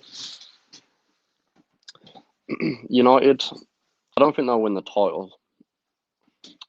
Second place is a good shout, I'd say. We mentioned it earlier. I don't think they're strong enough under Ollie. The thing with Ollie, I always notice every time you see him on the TV, he just sits on the bench. I can't do it. And that's the same with this new manager that Wolves have got, Bruno. I like him so much because he doesn't sit in his chair. He's always on the touchline, especially when you go down to the games, which I've been to most of them since he's been here. He's always on the touchline, and he's running up and down that touchline. He's going absolutely crazy. And that's what you want from a manager, loads of passion. Where Ollie, he just seems like he just sat there half the time, doesn't really pay much attention because I think Ollie is just happy to be there. He's happy to done it. He's been United legend playing as a striker. So there's not really much else you can do. I think he wanted to be a manager because it's like what most people do now, and that's the only really club he's famous for. What do you lot think? I can't put comments on, but I can read the comments. Bang on back, don't worry. Jake, I was listening to absolutely everything you're saying there because I had you in my AirPods. So, yeah, I think I like that. You did a good job covering there, constantly talking. Did the dog come in as well? Yeah, because every time the door opens, they're just mental, and they're little chihuahuas, so they're just vicious as anything. They just think them better than everyone else, but they're not this big. Jake, you can have the channel now. It's all yours. I'm gone forever now. Okay, see you. No, I'm stressed. That's how you can't be doing that. Just keep leaving that. Nah, man, you did a good job though, man. I appreciate that. I was just sat in the toilet. By the way, I did flush the toilet and I washed my hands too. just to make sure. But yeah. But he's also telling me to flush that Xhaka call. I'm not, man. I think Xhaka should start. When is the team news coming out? We'll find out in about less than half an hour.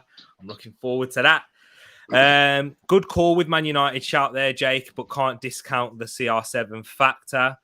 Walking my Yorkie terror and now Mario. Big up, Mario. Did you flush that Xhaka? No, I didn't. I still think Xhaka should start. That's my rogue shout.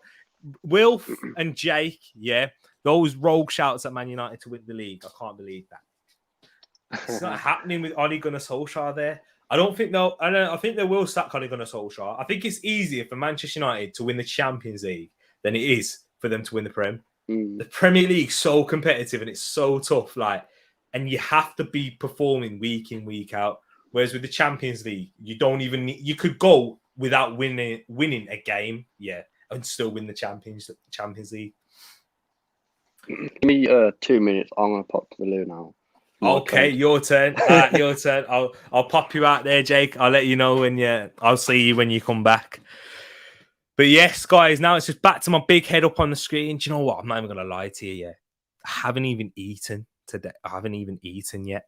I've been living on I'm running on 4 hours sleep. So I'm struggling in terms of that, but I've got to get my energy up. As soon as this watch along's done, heading straight downstairs, eating my food, probably going to have to get another coffee or something. And yeah, it'll be my third coffee of the day. Heart's pounding. But yeah, man. I watched the Joshua fight and my nephew was around.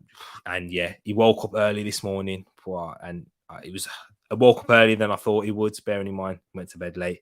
But you know what? It's one of them ones. Let me catch up. See, I'm even making mistakes with the comments now. OMG, you made me nervous all night after I saw my USIT bet come through.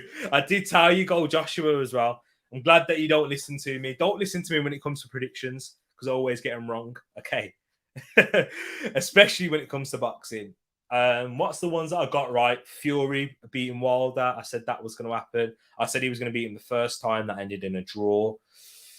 But yeah, I thought, yeah, Joshua, that was disappointing. I spoke about it earlier, Moss. Yeah, Joshua got outclassed in that fight. Can't wait to see Tommy Boy crush Son. Yes, it's the Battle of East Asia, that is. South Korea versus Japan. Come on, hopefully the Japanese boy wins. We got Tommy T and Tommy P. Breaky time. Feeling Wolves will do it today. I hope you're right. I want Wolves to do it. This game's been quite tedious, and I did fear that it would be, given the lack of attacking threat and goals really scored from both sides this season. Need an XL coffee for the NLD. Me and you both there, Moss. Me and you both. You must be happy. What was your returns on that one, Moss? Now need a draw in this match and Arsenal win to finish my bet. Do you know what? I think that you do all right. And how much is your returns for the ACCA? Because this game has draw written all over it so far. Unless Wilf's correct. But yeah, a lot of people, Wilf, you're the first one to come in the chat, by the way, and say that Southampton will lose and Wolves will win this game. So it's going to be interesting to see there. Tommy will take Son in round 2. Yes, I like to hear that. 3-1 to 3-1. It was for Usyk. Okay, fair play. Decent. And Jake is back. Let me get him up on the screen for you now. We missed you, Jake. Everyone in the chat was saying how much they missed you. But yeah, draw. I'm here to stay. Predictions for Brighton versus Crystal Palace tomorrow. I'm going for. Oh, it's difficult, this one. I'm going to go for a Brighton win. Oh, looks mistakes happening at the back there. Thought it was going to happen. Jimenez putting some pressure on. Southampton dealt with that. So I'm going to go for a Brighton win for the Seagulls away from home. The Seagulls versus the Eagles. Crystal Palace have looked good, let's be honest, in their games since after the international break. And they look good, or actually decent against West Ham too. Against Liverpool, the goals they conceded was from set pieces were poor. Brighton, very dangerous from set pieces. I think they'll score 1 there. I don't think you can really sort out set pieces overnight. Southampton in the box. James Ward-Prowse can't get the shot away. I'm going for a Brighton win. What are you going for, Jake? I actually think it'll be a Palace win, to be honest. I can see. I think it might be a low-scoring game. I think a 1-0 Palace. I think that's a fair result. Yes. Okay, that's decent. Yeah, either way, it can really go to either way in this game, especially in an A23 derby. But yeah, I do think Brighton will win. And if Brighton continue that form, oh, wow, it'd be amazing. Creambone's gone for a Brighton 2, Palace 2. Brighton always winning, but Vieira gets draws. Yeah, that's true. Brighton go first if they win tomorrow. Wow. Imagine Brighton sitting pretty at the top of the league after, 6 games. Are Brighton going to do the next Leicester, Jake? Nah. Let's not be too optimistic. Like, that's never happening. No offense to any Brighton fans, but no. Cloudy Spider. I have I wax lyrical all the time about Graham Potter. I would love him at the Arsenal if it doesn't go well for Arteta. My first choice. I remember when people like Wilf, Moss, Steve Stone, the subscribers on this channel, before this season started, I mentioned that and they were like, nah, not good enough. He's not done anything yet. Brighton, he's kept them just above the relegation zone. But now look, now everybody wants him, Graham Potter, because of his start to the season. He's only getting his plaudits because he has a striker that can actually finish. Now his strikers and midfielders are scoring goals. Brighton have played like this all the time since Graham Potter's been there. They're just finishing their chances. Go on, get the dog in the stream, Jake. Come on. I know, it keeps crying. I'm sure people would love to see. What's his or her name? So this is Daisy. Let's have a look at Bailey. Look at Bailey, people. Daisy. Oh, sorry, Daisy. Is it Daisy? Have a look at her. Look at her. She looks beautiful. She looks cute. Keeps crying. Everyone send your love for Daisy in the chat. I think I put it crying. She won't get involved. Exactly. She wanted to get her opinion on Moutinho. That's what it was. Brighton are acting like Premier League title contenders and to try and win the league. I know they are actually. Tell me about it, Cloudy Spider. They've been excellent this season. Grabbed the win. They're the only team to defeat Brentford. Beat Leicester last weekend. Very fortunately, I thought. Wolves got a corner here in the 51st minute. That's the current scoreline, just to make sure that you guys know it is still 0-0. G Potter, your Mane, had no idea. I like the sarcasm there from Creambone. Mario wants some loving. Yo, Daisy and Mario, get them together. Hang on, Daisy and Mario. Isn't that Super Mario? Oh, yeah. Love that one there, Moss. Getting Daisy and Mario. All we need now is Princess Peach. Huang, blocked. Then Donker, blocked again. And I think it'll be cleared away. And it's deflected for a goal kick. That's it, Moss, Daisy and Mario. All we need now is Princess Peach and Donkey Kong. No handball there. Luigi, come on. I'm gonna get a dog and name it. What's the Bowser? That's the one. I like Bowser. But yeah, love our little Daisy there. Do you think Brighton could possibly get top 6 if they keep playing well and getting wins?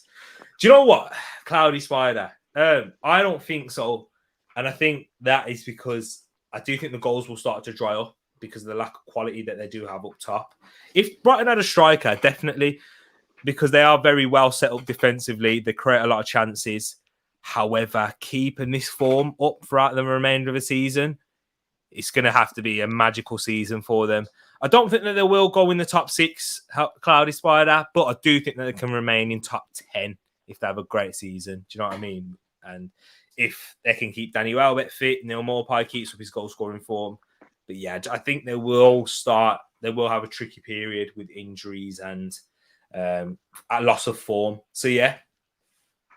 What do you think, Jake? No, I think that's bang on. I think at the moment they're doing really well, but they're not gonna. I can't see them outbeating the strong contenders fair play if they do, but I can't see it. Obviously, top 10, they've got a strong chance. I think they could actually finish. They keep going, easily a 7 or 8. Yeah. But obviously, it's maintaining fitness, all that kind of stuff. And form, yeah. And form is temporary, but class is permanent. And we have to wait and see if the players at Brighton do have that. You know, like Leandro Trossard. On his day, he's fantastic, but doesn't remain consistent. Scored a couple of goals this season. Who else? Brighton. They're actually top. Last season, they were top for expected goals scored. So you got to give a lot of credit for them there. And they were kept. Well, I don't think they were top actually. I think they were third in expected goals, and their expected goals against. They were in the top 6 as well. So Brighton, technically, given expected goals, if they can achieve what they expected of them, they should be in the top 6. But I just don't think they have the quality to do that. And yeah, Manchester United, they always rank quite low in terms of expected goals, but with the talent that they have and individual brilliance, they're always going to be in the top 4. Southampton with a chance. Livramento, good save from Jose Sarr.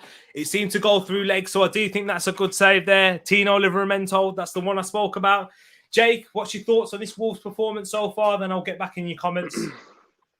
So second half, I think we're coming up quite poor actually. Southampton are come up on the front foot. Great save because it's his vision's blocked and it's gone straight through his legs. Done well to parry that over. Well, get it away. Hopefully we can change it around. I did see Adama Traore warming up, so I presume he's coming on shortly. Yeah, exactly. Is this the game for Adama Traore though? We'll have to wait and see. That cross in the box, letting it bounce there, but cleared away. I don't think you've looked convincingly from set pieces again today, defensively speaking. I think both teams have been. It's not been the best of games so far. Let's be honest. It's nothing's really happened. I think maybe 2 or 3 chances each so far. It's not. Yeah, exactly. Nothing special, is it? Do you think? Shot saved. Jose Sarr double save again. Brilliant double save from Jose Sarr there. And I think there was an offside beforehand. Jose Sarr getting his work cut out. You're looking uncomfortable there, Jake. Yeah, it's a great save. I think it was a follow-up that was offside. The follow-up that's offside, I think. Just offside, yeah. But either way, it's a great double save. I don't think that's a good first save, though. He pushes it into a dangerous area. He got a deflection. True. But he's got to push that wide for me, Jose Sarr. We're having a lot of goalkeeping chat here. It's because you're here, Jake. That's why. As my goalkeeper, he's pushed it into Adam's path. To be fair, he does well to make the second block. This is what we said earlier, though, didn't we? It's very inconsistent. Like, obviously, double save is amazing, but then obviously, like you just said, that first save, he should have dealt with that better. Yeah. Also, Cloudy Spider, I'm loving your comments. Thank you. Keep them coming in. You're absolutely smashing it with these, and you're giving us great topics of discussion. So I'm loving this. Thank you for joining, and hit that like button and subscribe because you are new. And I'm loving these questions and input that you're putting in here. So big up to you, Cloudy Spider. Do you think Man City have a chance to win the Champions League this year? What do you think, Jake? We talked about it briefly, didn't we? I think I'm not 100% sure who's going to win it. You think United?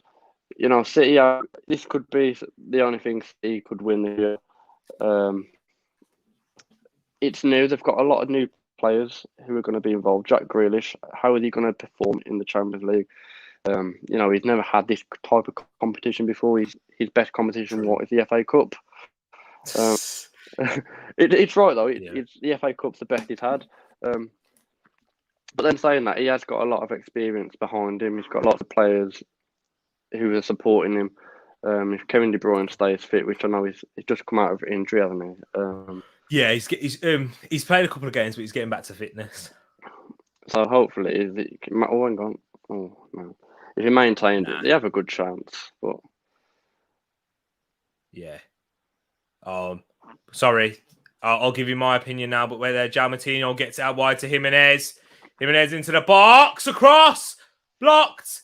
Jimenez throwing challenges all over the place, isn't he, Raul Jimenez? He's done really well, you know. Oh, here we go. And yeah, very well played. Do I think Man City have a chance of winning it? Most definitely they have a chance. The question is, will they score the goals? And they either have a goal scorer that will score the goals in those big games, but is Pep Guardiola going to overthink it in certain games again? Definitely have a chance. Should be favourites. I'd place them. I think they're better than PSG as a squad, and they have more of a chance than PSG. However, I do think that the Pep Guardiola factor of overthinking these types of games will come into play. But has he learnt his lesson? Rodri played yesterday against Chelsea. Was fantastic, by the way. Everybody for Man City was fantastic, in my opinion. There was no weakness on that pitch. Everyone put in a minimum 8 out of 10 performance. Thought Rodri was outstanding, putting a 9 out of 10. And he didn't decide to play him in the Champions League final last season. So, you know, Pep, hopefully he's learned his lesson and doesn't do something crazy like that. Keeping those players fit, keeping Kevin De Bruyne, getting Phil Foden's fitness, squad depth, and the amount of goals that they do have around the pitch is phenomenal. They don't necessarily need a striker. Gundogan, Bernardo Silva, Foden, Mahrez, Sterling, Jesus, Grealish, if he can pop up with a few more goals now. The goals and chance creation numbers they have and the options they have is ridiculous. So it's just all about, I think the biggest factor is the Pep one. He will overthink. So yeah, good question there from Cloudy Spider once again. Trossard and Basuma are real good. Exactly, must tell me about that. Here we go, Jake. It's a big one here. Celtic or Rangers? Overall Celtic, but in the last couple of years, I'm persuaded Rangers. Hang on. Yeah. The Rangers at the moment are doing really well, especially last season. I'm really happy that they managed to win the Scottish Premier League. Yeah. It's a shame because a couple of years ago, when you was looking at the United, the great Uniteds, Celtic was up. Hold on. Jimenez! Fake shot! Yo! Raul Jimenez finally scores his first goal of the season! Raul Jimenez! Wow, Jake, how are you feeling there? Counter-attack. What a goal that is, by the way. Great play. Raul Jimenez. Si, senor. That is a massive confidence. Massive confidence boost for Raul. He's onside. What a kick there from Jose Sarr. Brilliant kick. Look at the battle in there from Raul Jimenez. Shrugs off Jan Bednarek. Gets past Salisu. Sits Bednarek down. That is Raul back to his best.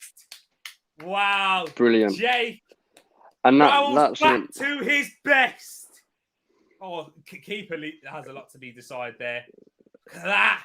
Physical, shrugs him off, skips back Salisu. Oh, what a goal from Raul Jimenez there.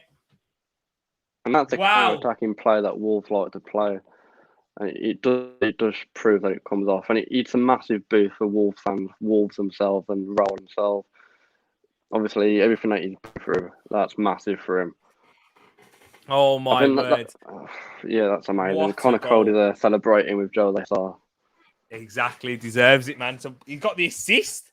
Has anyone got Jose Sarr in their fantasy league? Because if he keeps a clean sheet now, he's getting the points he's picking up there. What a goal!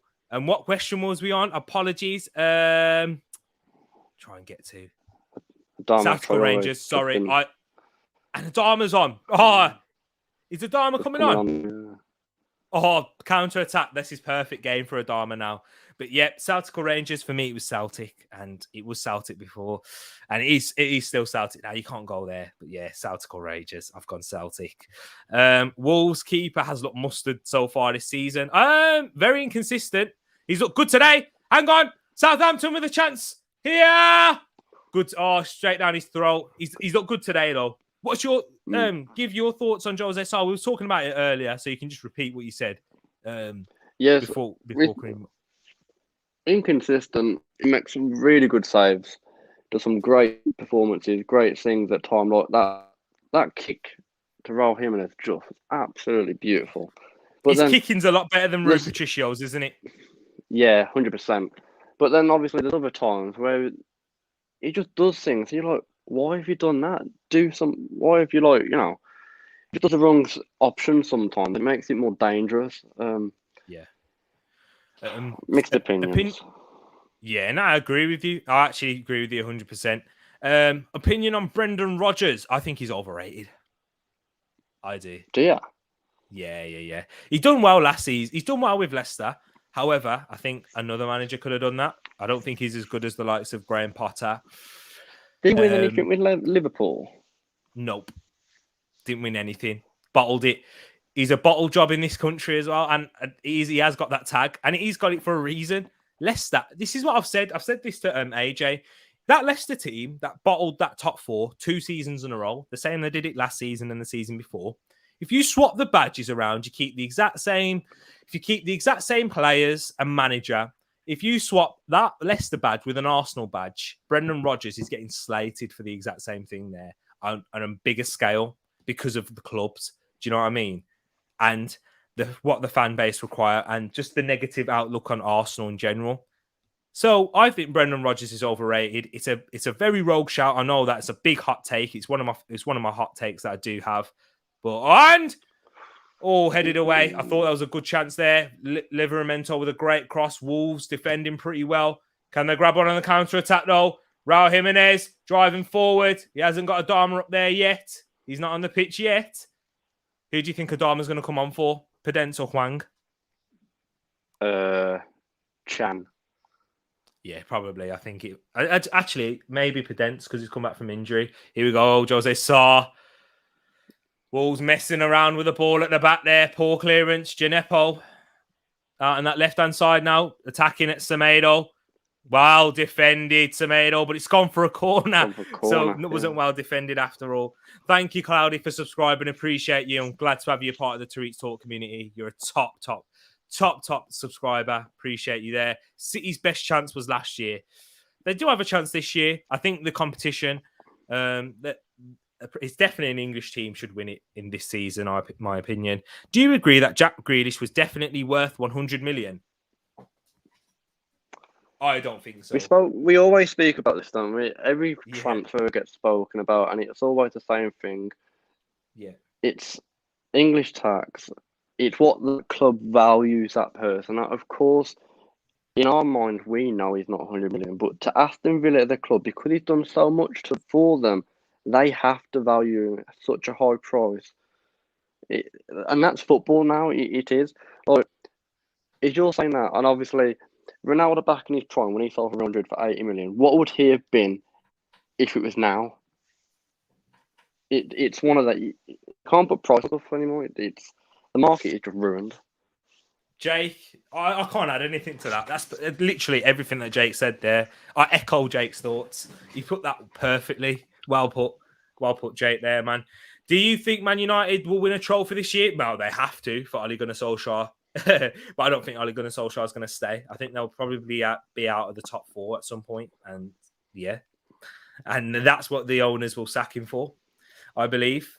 And they'll look like that. I think they should be confident in the top 4. I do think they'll eventually make it because I think they'll sack Johnny Gunnar Solskjaer, Ole Gunnar Solskjaer at some point. Did you hear that Liverpool are interested in signing Basuma from Brighton? Yes, I have heard that. And I want him at Arsenal. I think every top 6 club would want a Basuma, whether he's a starter. Man United would love him. I would love him. And Liverpool would do well to get him too. Imagine that, adding to that midfield that they already have at Liverpool. Be a good replacement for Wijnaldum. Not the same type of player in terms of goal scoring that Wijnaldum has, but in terms of breaking down play and ball progression, I think that'd be a brilliant signing. The lineup for Arsenal should come out soon. Mexican, nice. Exactly. Moss, they're from North America. There's a Central American doing it for you. Rangers all the way. Celtic have been showing up for the crap that they are. Only in recent years. But yeah. I hear what you're saying. It is a toss-up. I'm not getting too political there because, he's quite religious as well. Catholic versus Protestants. But Shu, you need a draw. Nope, I don't need a draw. Southampton. My prediction in this game was 1-1. And wasn't yours as well, Jake? Yeah, 1-1, but obviously I'll always take a win. Mm-hmm. Told you, of course. Told you I thought Wolves were going to do it today. Still got 20 minutes left in this game, Moss. That's North American talent. Cody, USA. Goal. Southampton lightly. Brendan Rodgers. Overrated dude. Seriously. Thank you. We've got Creambone here agreeing with me. He was agreeing with you earlier, Jake, but now he's here agreeing with me. You're right, T. I think he agrees with me on Brendan Rodgers too. Ole Gunnar Solskjaer will probably get sacked by Christmas if United keep messing up in these games. And I think you will, unfortunately. Cloudy Spider, I do think you will. Ole Gunnar Solskjaer, these types of games that you had is where he'll drop points, in my opinion. Can I put Rodgers a shout out? Underrated. Yeah, sure, definitely. Not a shout out, a thing. I think Ronaldo will be the next. Not the next, but I think Ronaldo will be a future United manager. Oh, how come? The history. He has such a close connection to Sir Alex Ferguson. He knows everything. Did you see the Euros back in the day? I think he got taken off, or he might have been injured. Oh yeah, he was on the sideline. Like, just shows. I think he'll make a really good manager, and I think Man United will be a good option for him. Adama Traore is coming on now. You see with a baby oil. You see he got a baby oil on him. I told you it's Pedence. I told you. He's on the floor again. I've told you, man. Every time I watch Pedence play, he's always on the floor and he comes off with an injury. Every single time. It's not even a joke now. Jake, I said this at the start of the stream. Pedence always gets injured. Yeah, whenever I watch him. And he's always on the floor at some point. I think it's an excuse to say he's tired, but doesn't want to say he's tired. Every game. Do you remember when Richie? Yeah. Remember every time Richie was injured in every game, he'd pick up an injury. Yeah. That was the exact same with him. And that's what Pedence is like. Barca is up, beating Levante by 1-0. Thank you for bringing that update there, Moss. Ollie is gone without a trophy this year. I totally agree. What are your thoughts on Norwich so far in their first 6 games? Disappointing that they got promoted and sadly, it's disappointing that they got promoted and sadly haven't had their first Premier League win. Yeah, it has been disappointing, but that's how Norwich's system does go. Jake, I'm gonna let you start talking on that because I've got dinner made in it and I'm hungry. Yeah, so I'll be back in a sec. I'll be back. Don't worry. See, I was more prepared. I had a KFC like 10 minutes before the stream. So, what are your thoughts on Norwich so far? See, I said it earlier. Norwich are a team that just got up and down every season. I don't know why. It's like they can never actually manage to.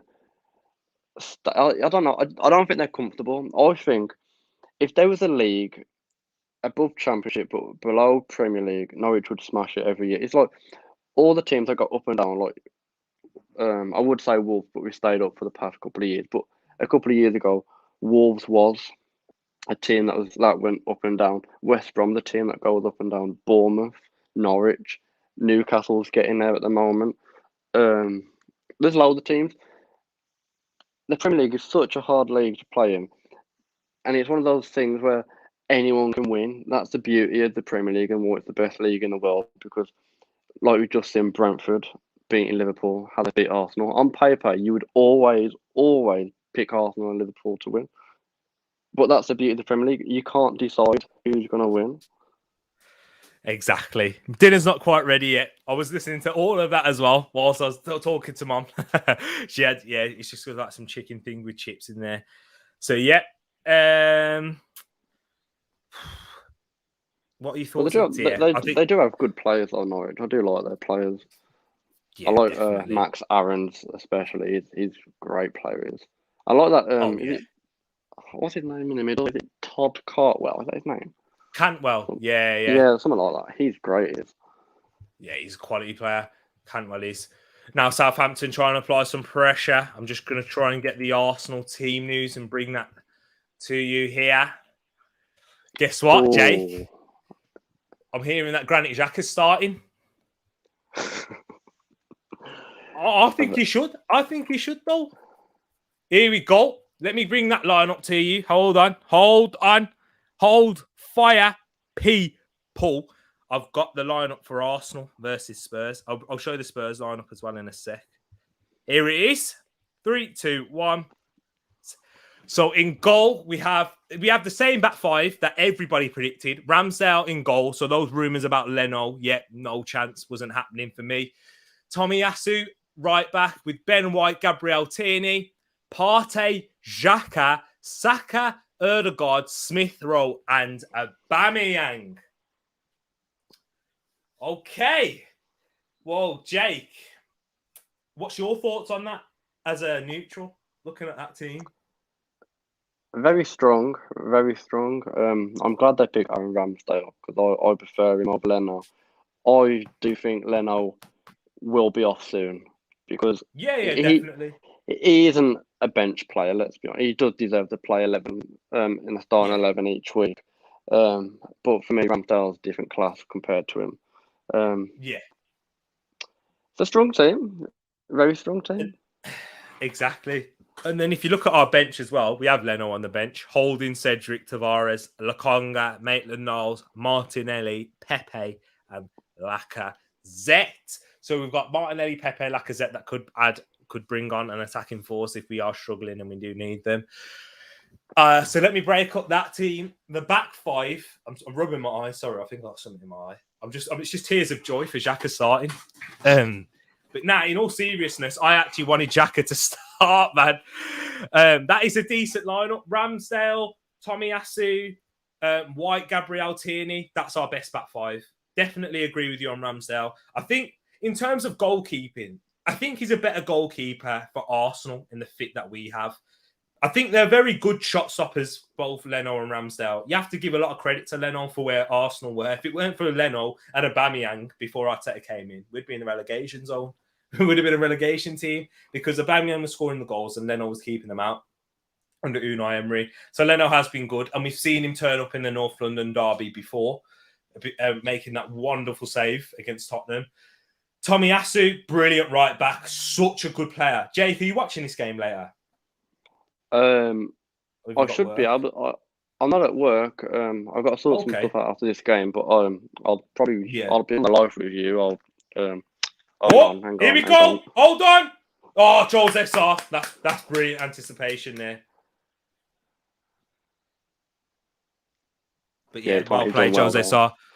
Yeah, but Tomiyasu, when you see him, because you probably haven't seen much of this lad, but by the way, real deal. Like he's not your modern day fullback in terms of very forward thinking and attack minded like your Trent Alexander-Arnold. No, he's very sound defensively. He's more of a centre back at right back, but he's got the athleticism and the physicality to play at right back. He's got the legs, very decent on the ball with both feet.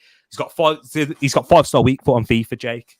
Yeah, that lets you know he's very good with his left foot, by the way. Ben White and Gabriel, I do think that's a good centre-back partnership with each other. Gabriel being the physical centre-back there, providing that physicality, aerially, athleticism, and then Ben White, who's better with the ball at his feet, much more comfortable at progressing the ball, has a better range of passing. We're yet to really see that in an Arsenal shirt yet. However, he's still very young and just come into the squad. Tierney, we know what he possesses, one of the best left-backs in the league. I think he's up there as one of the best left-backs. We have Partey, Xhaka in the middle, adds that experience. Thank you very much, Mum. Got my dinner all sorted here. Appreciate that. But yet, Partey and Xhaka in the middle. Experience provides that solidity. Xhaka comes straight back in. Hopefully, brings a cool, calmness, experienced head. We know he has that side to him where he can get aggressive and lose his mind and make a horrible mistake. But we know when he's on his day, he's decent. Do you know what I mean? Saka, Ødegaard, Smith Rowe. Saka, we know how classy he is. I'm happy to see Saka back on that right wing, by the way. Ødegaard, that creativity he possesses, and Smith Rowe's best position. And he was man of the match for me in the last time we played Spurs in that 2-1 victory. Hit the bar, could have scored. Would have been his first goal. I think it would have been his first goal at the Emirates, but he did score against West Brom later on. But yeah, Smith Rowe. And then we got Aubameyang up top, who didn't play last season. Do you remember the reason why, Jake? Against Tottenham? No. Because he was late. He was late to the team bus. No way. But yeah.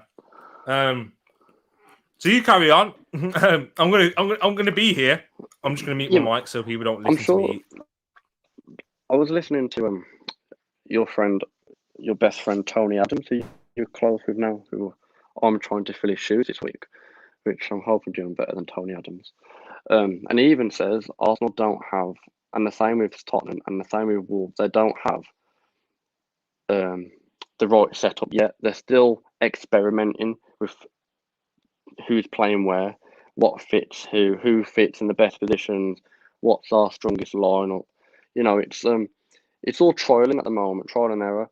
But you've got to think about it.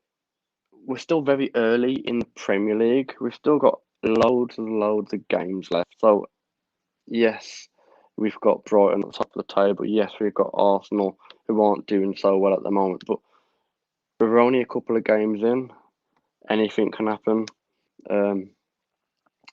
We've just got to sit back and just enjoy it, because anything happens, like we were just saying earlier, Brentford beating Arsenal. You don't expect that. Brentford beating Liverpool. You don't get those games, and only in the Premier League you get that.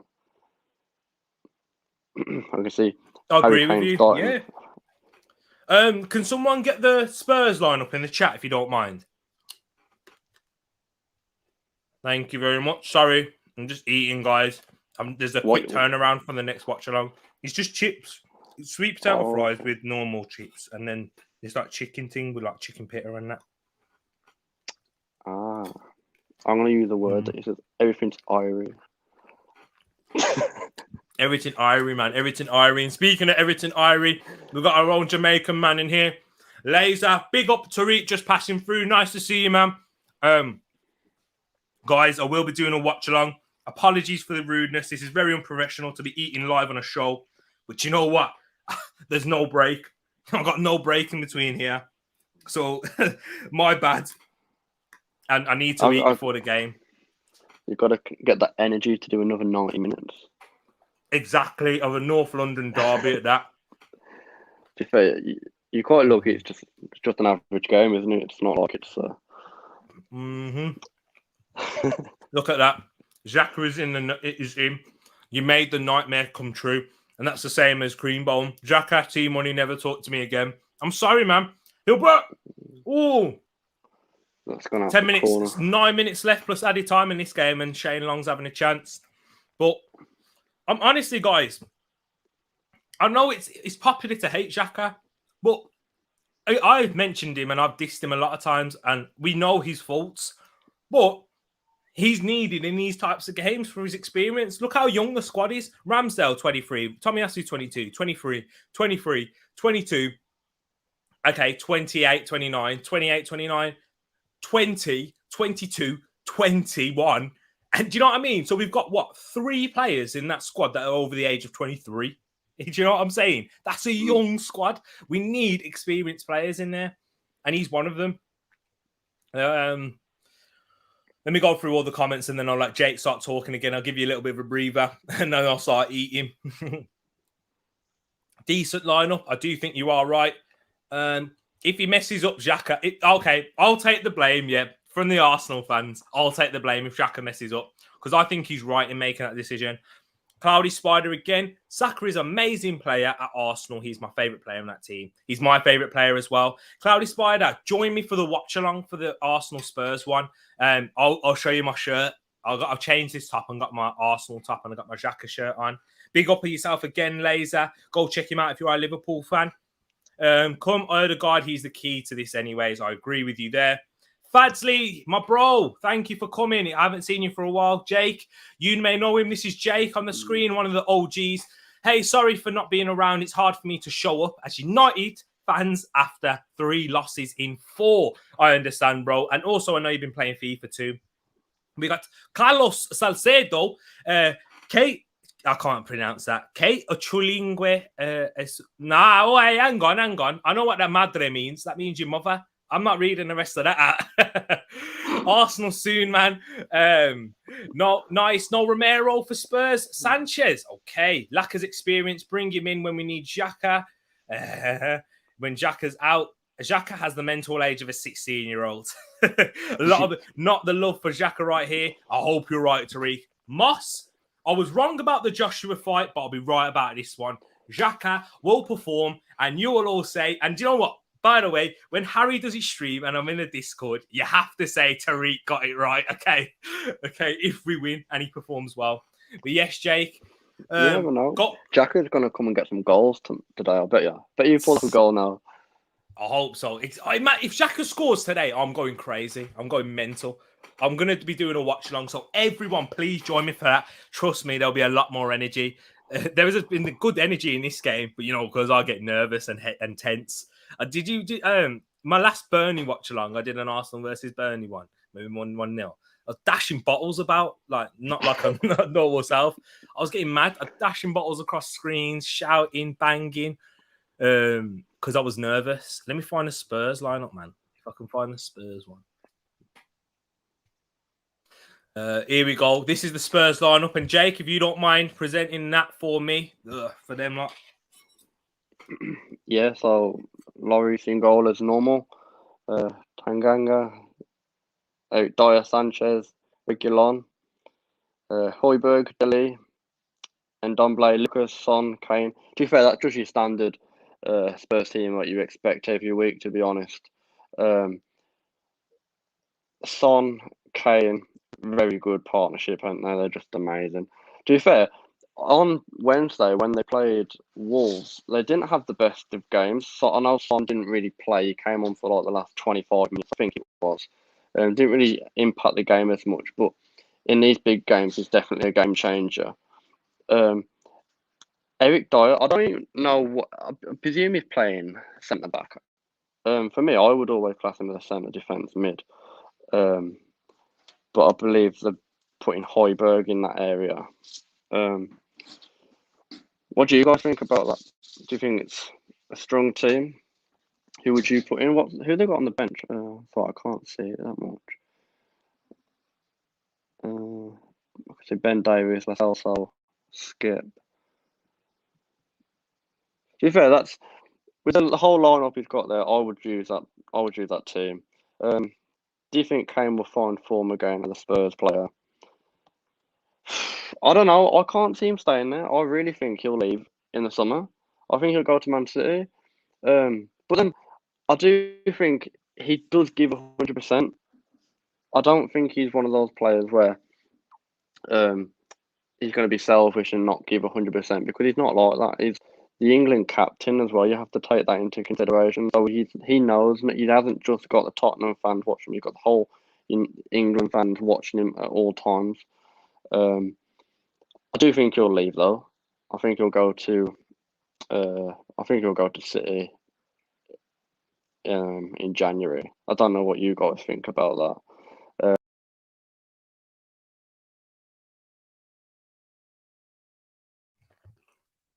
Apologies there. I don't know where Jake's gone. He's cut off, but he's stopped me from eating now. But yeah, hopefully he'll be back again. I think his phone or something may have died. Oh, there. Here he is. He's back. I don't even know what happened. I just got my phone. I was literally just talking. My phone just turned off. Literally just got off. Went to the home page. I was like, oh, okay then. That's it really. I think Tottenham, strong team, but I can't see them beating Arsenal today. I think Arsenal will get the win in the end.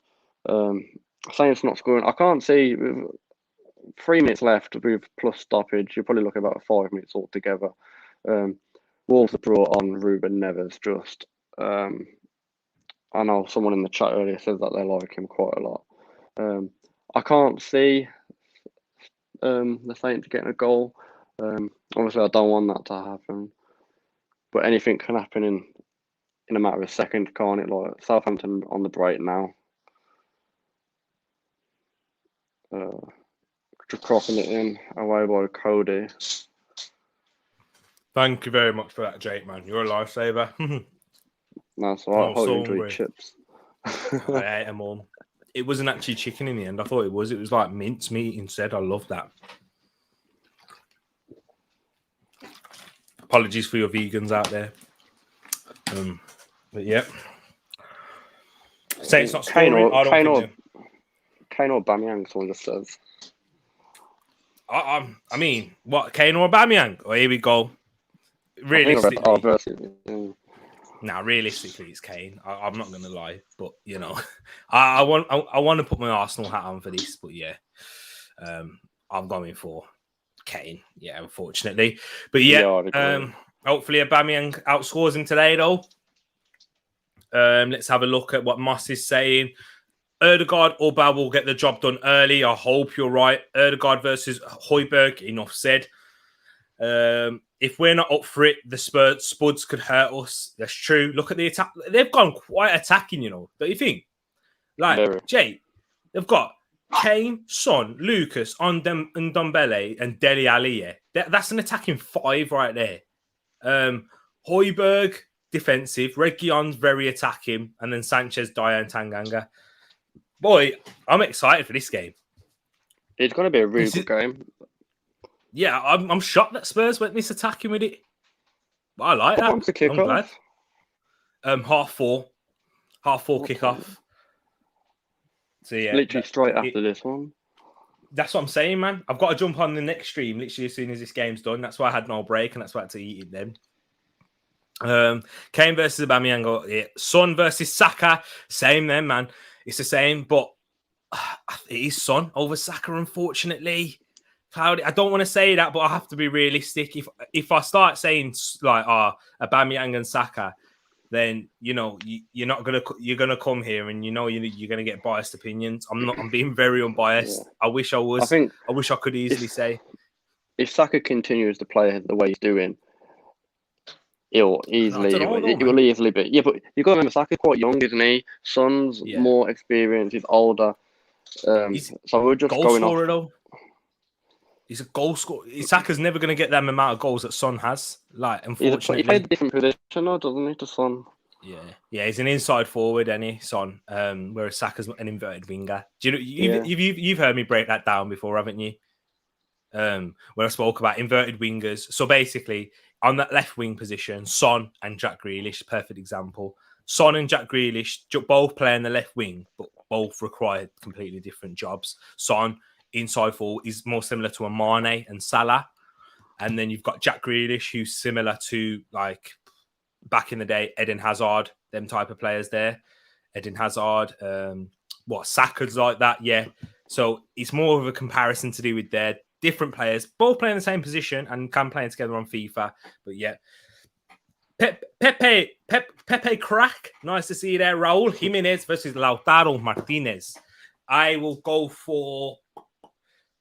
Oh, that's a good question. I'm going to go for Lautaro, you know. Yeah, I'd go the same. Raul Jimenez, man of the match, though. It's nice to see him back, though, man, isn't it? Raul Jimenez, back to his previous self. Massive confidence boost. Look at that. Look at that now. Looking battling again. Marcel, terrible challenge there. Raul Jimenez did a gender reveal party at the Wolves ground. So he has to hit a target. He missed it. He missed it a couple of times. Wow, fair play. At least he does it. He's done it in this game for you, though, hasn't he? Yeah, he's done really well. Love this question here, Larry. Thank you for that, man. You've been throwing in some great questions as well, Larry. Appreciate this. If Arsenal could sign any player for free, who would you sign? For free. Okay, I'm going to break this down into two: realistic and dream fantasy. Fantasy, I would say Fabinho. Yeah. Literally, because I think we need a centre defensive midfielder. Oh, do you know what? Fantasy, I'm saying Haaland. Haaland or Fabinho. Imagine that. Yeah. Haaland or Fabinho. Because that's what we need. I think we need a striker for when Aubameyang's gone. And I think we need a defensive midfielder. Realistically, Bruno Guimaraes from Lyon.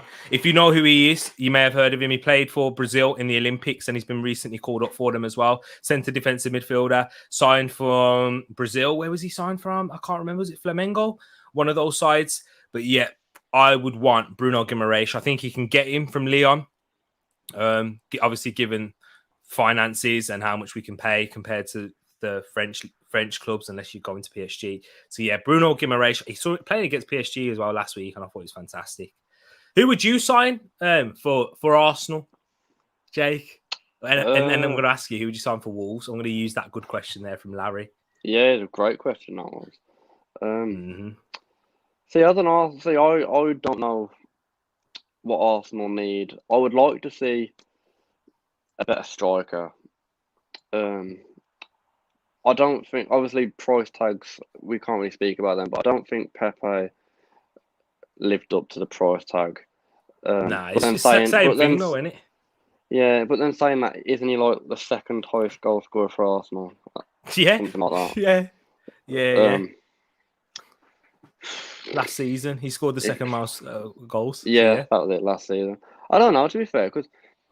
Hang on. Here we go. Adama! Play it across! Oh! Why didn't he play that then? Hesitated. Oh, no, man. I've got Adama in my fantasy team. That's why I'm mad.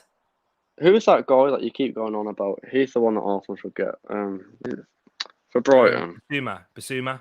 Yeah, Basuma. You should get him. For Wolves, we was literally close to getting him. Not Basuma, but we were close to getting this one person I'd like to see. Renato Sanchez.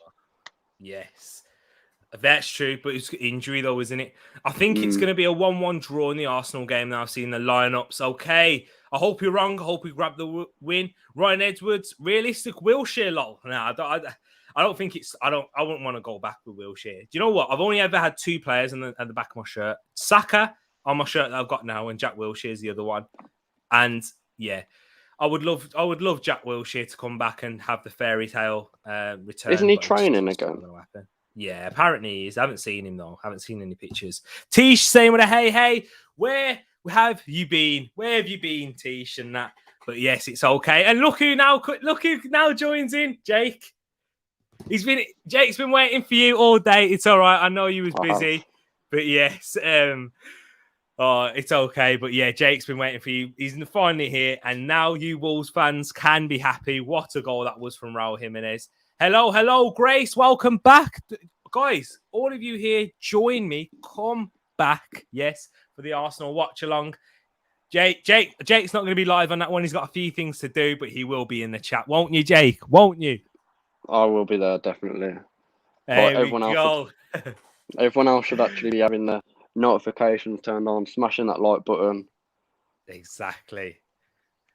Oh, everyone just getting chatting there. Hello, Grace. Hope you're doing well. Hope you're recovering quickly. What, Gineppo down on the floor there? Was it a free kick given or nah? No, it wasn't given. Wilshere, I was with you, T, when you got that one. Yes, you was. After we went for a second time making me buy a shirt after I didn't want to spend any money initially. Bring back Robin Van Persie. It would be for United. If we had to bring someone back, I'd bring back Patrick Vieira. Yes, Jake. Look at that. He's loving it. He's loving seeing you here, Eddie's. We've had company over for Sunday lunch. Fair enough. Decent. That makes sense. To be fair, that's no excuse. You should have just put it on the telly. There you go. Listen to him. There you go. I'm saying, yeah, I'm being nice, but Jake said it. There you go. No excuse. Stick it on the telly. You know what? Get your get the big screen out, the 100-inch and that. Raul is back. Exactly, he's back. My guy Jake doing the proper thing. Despite Albion dad, he went for the old gold route. Guess what? That's Ed as well. You do know Ed's dad. He's a West Brom fan. Ed's dad's a West Brom fan, so yeah. That's it. Wolves have won. Great result. Wolves have won. Raul Jimenez, clean sheet. What a goal for Raul. Brilliant. Give the ball to Raul, he will score. I don't know why I'm singing that. It's because, you hear that from a lot of Wolves fans. I mean, he didn't invite me into the stream, Jake. But yeah, you're busy. You said it. I'm joking. Overmars, Bergkamp, Henry, or Robin Van Persie. They said one player, Moss. They said one. But Jake, I agree with you. Oh, all good, Tish. Thanks, in pain, but all good. Hopefully you get well soon, Grace. But I know where my bread's buttered. Vieira, whoa. He comes from Senegal. He played to play for Arsenal. Sorry, had to sing that there. Wolves above Arsenal now on goal difference. Jake, how you feeling? Those were my jerseys. That's just normal anyway, being against above Arsenal. Anyway, yeah. So. But guys, I'm going to wrap this one up here. Like the video if you have enjoyed it. You like the stream. Thank you for all your comments. And if you are new here, get your comments in below. Let me know what you've enjoyed and let me know how to improve it. Subscribe if you are new and share this to friends, family, social media, Facebook, word of mouth, however you want to do. Let's get this Tariq Talks community growing. Thank you to all the newcomers that have come in this chat as well. Wait, what's this? Why is it all highlighted there? Sorry. Big 3 points. But before we go, this will be our final question. Which 3 teams do you think will get relegated? Norwich, Burnley, Newcastle. Norwich, Watford, Newcastle. I think Burnley are going to stay up in the end. But yes, not for long. Exactly. Big 3 points, Jake. See you in the next stream. Tariq Talks fam. Jake, let them know where you're at. You've got your socials in the description, but just let them know where they can find you. So I only have Instagram. I'm quite sad. Jake Thomas Richards, linked in the description. Thank you, Tariq, for having me on. It's a pleasure being with everyone today. Thank you. Everyone's been great. It's been amazing. I hope to be back soon. Thank you, Tariq. Nah, it's all right, man. No, Jake, a massive thank you because I was doing this watch on. How many times I popped downstairs, went to the toilet, eating my dinner, had to mute, and you took over the thing, man. So if it weren't for you, I'd have struggled. So thank you so much, Jake. Thank you for joining, man. I appreciate you. You smashed it. Great football chat. We've got newcomers in here like Larry. We got where is it now? Cloudy Spider coming in. Pepe Crack. Where's Cloudy Spider's comment gone? Laser popped in. There you go. Thank you to everyone else. If I've missed you, the newcomers, thank you for the usuals for jumping too. Hopefully, I'll see you all in the next one. Take care. Thank you once again, Jake. Love for having you on. Appreciate you. We'll be having you on in the future. Let me know. Drop me a message. Anyone else that wants to jump on as well, get in the DMs too. I don't mind. We'll accept any fans here. And yeah, this is a platform to share your opinions as well as mine. Thank you once again. Take care. Enjoy the rest of the weekend, but I will see you back for the next stream. Peace.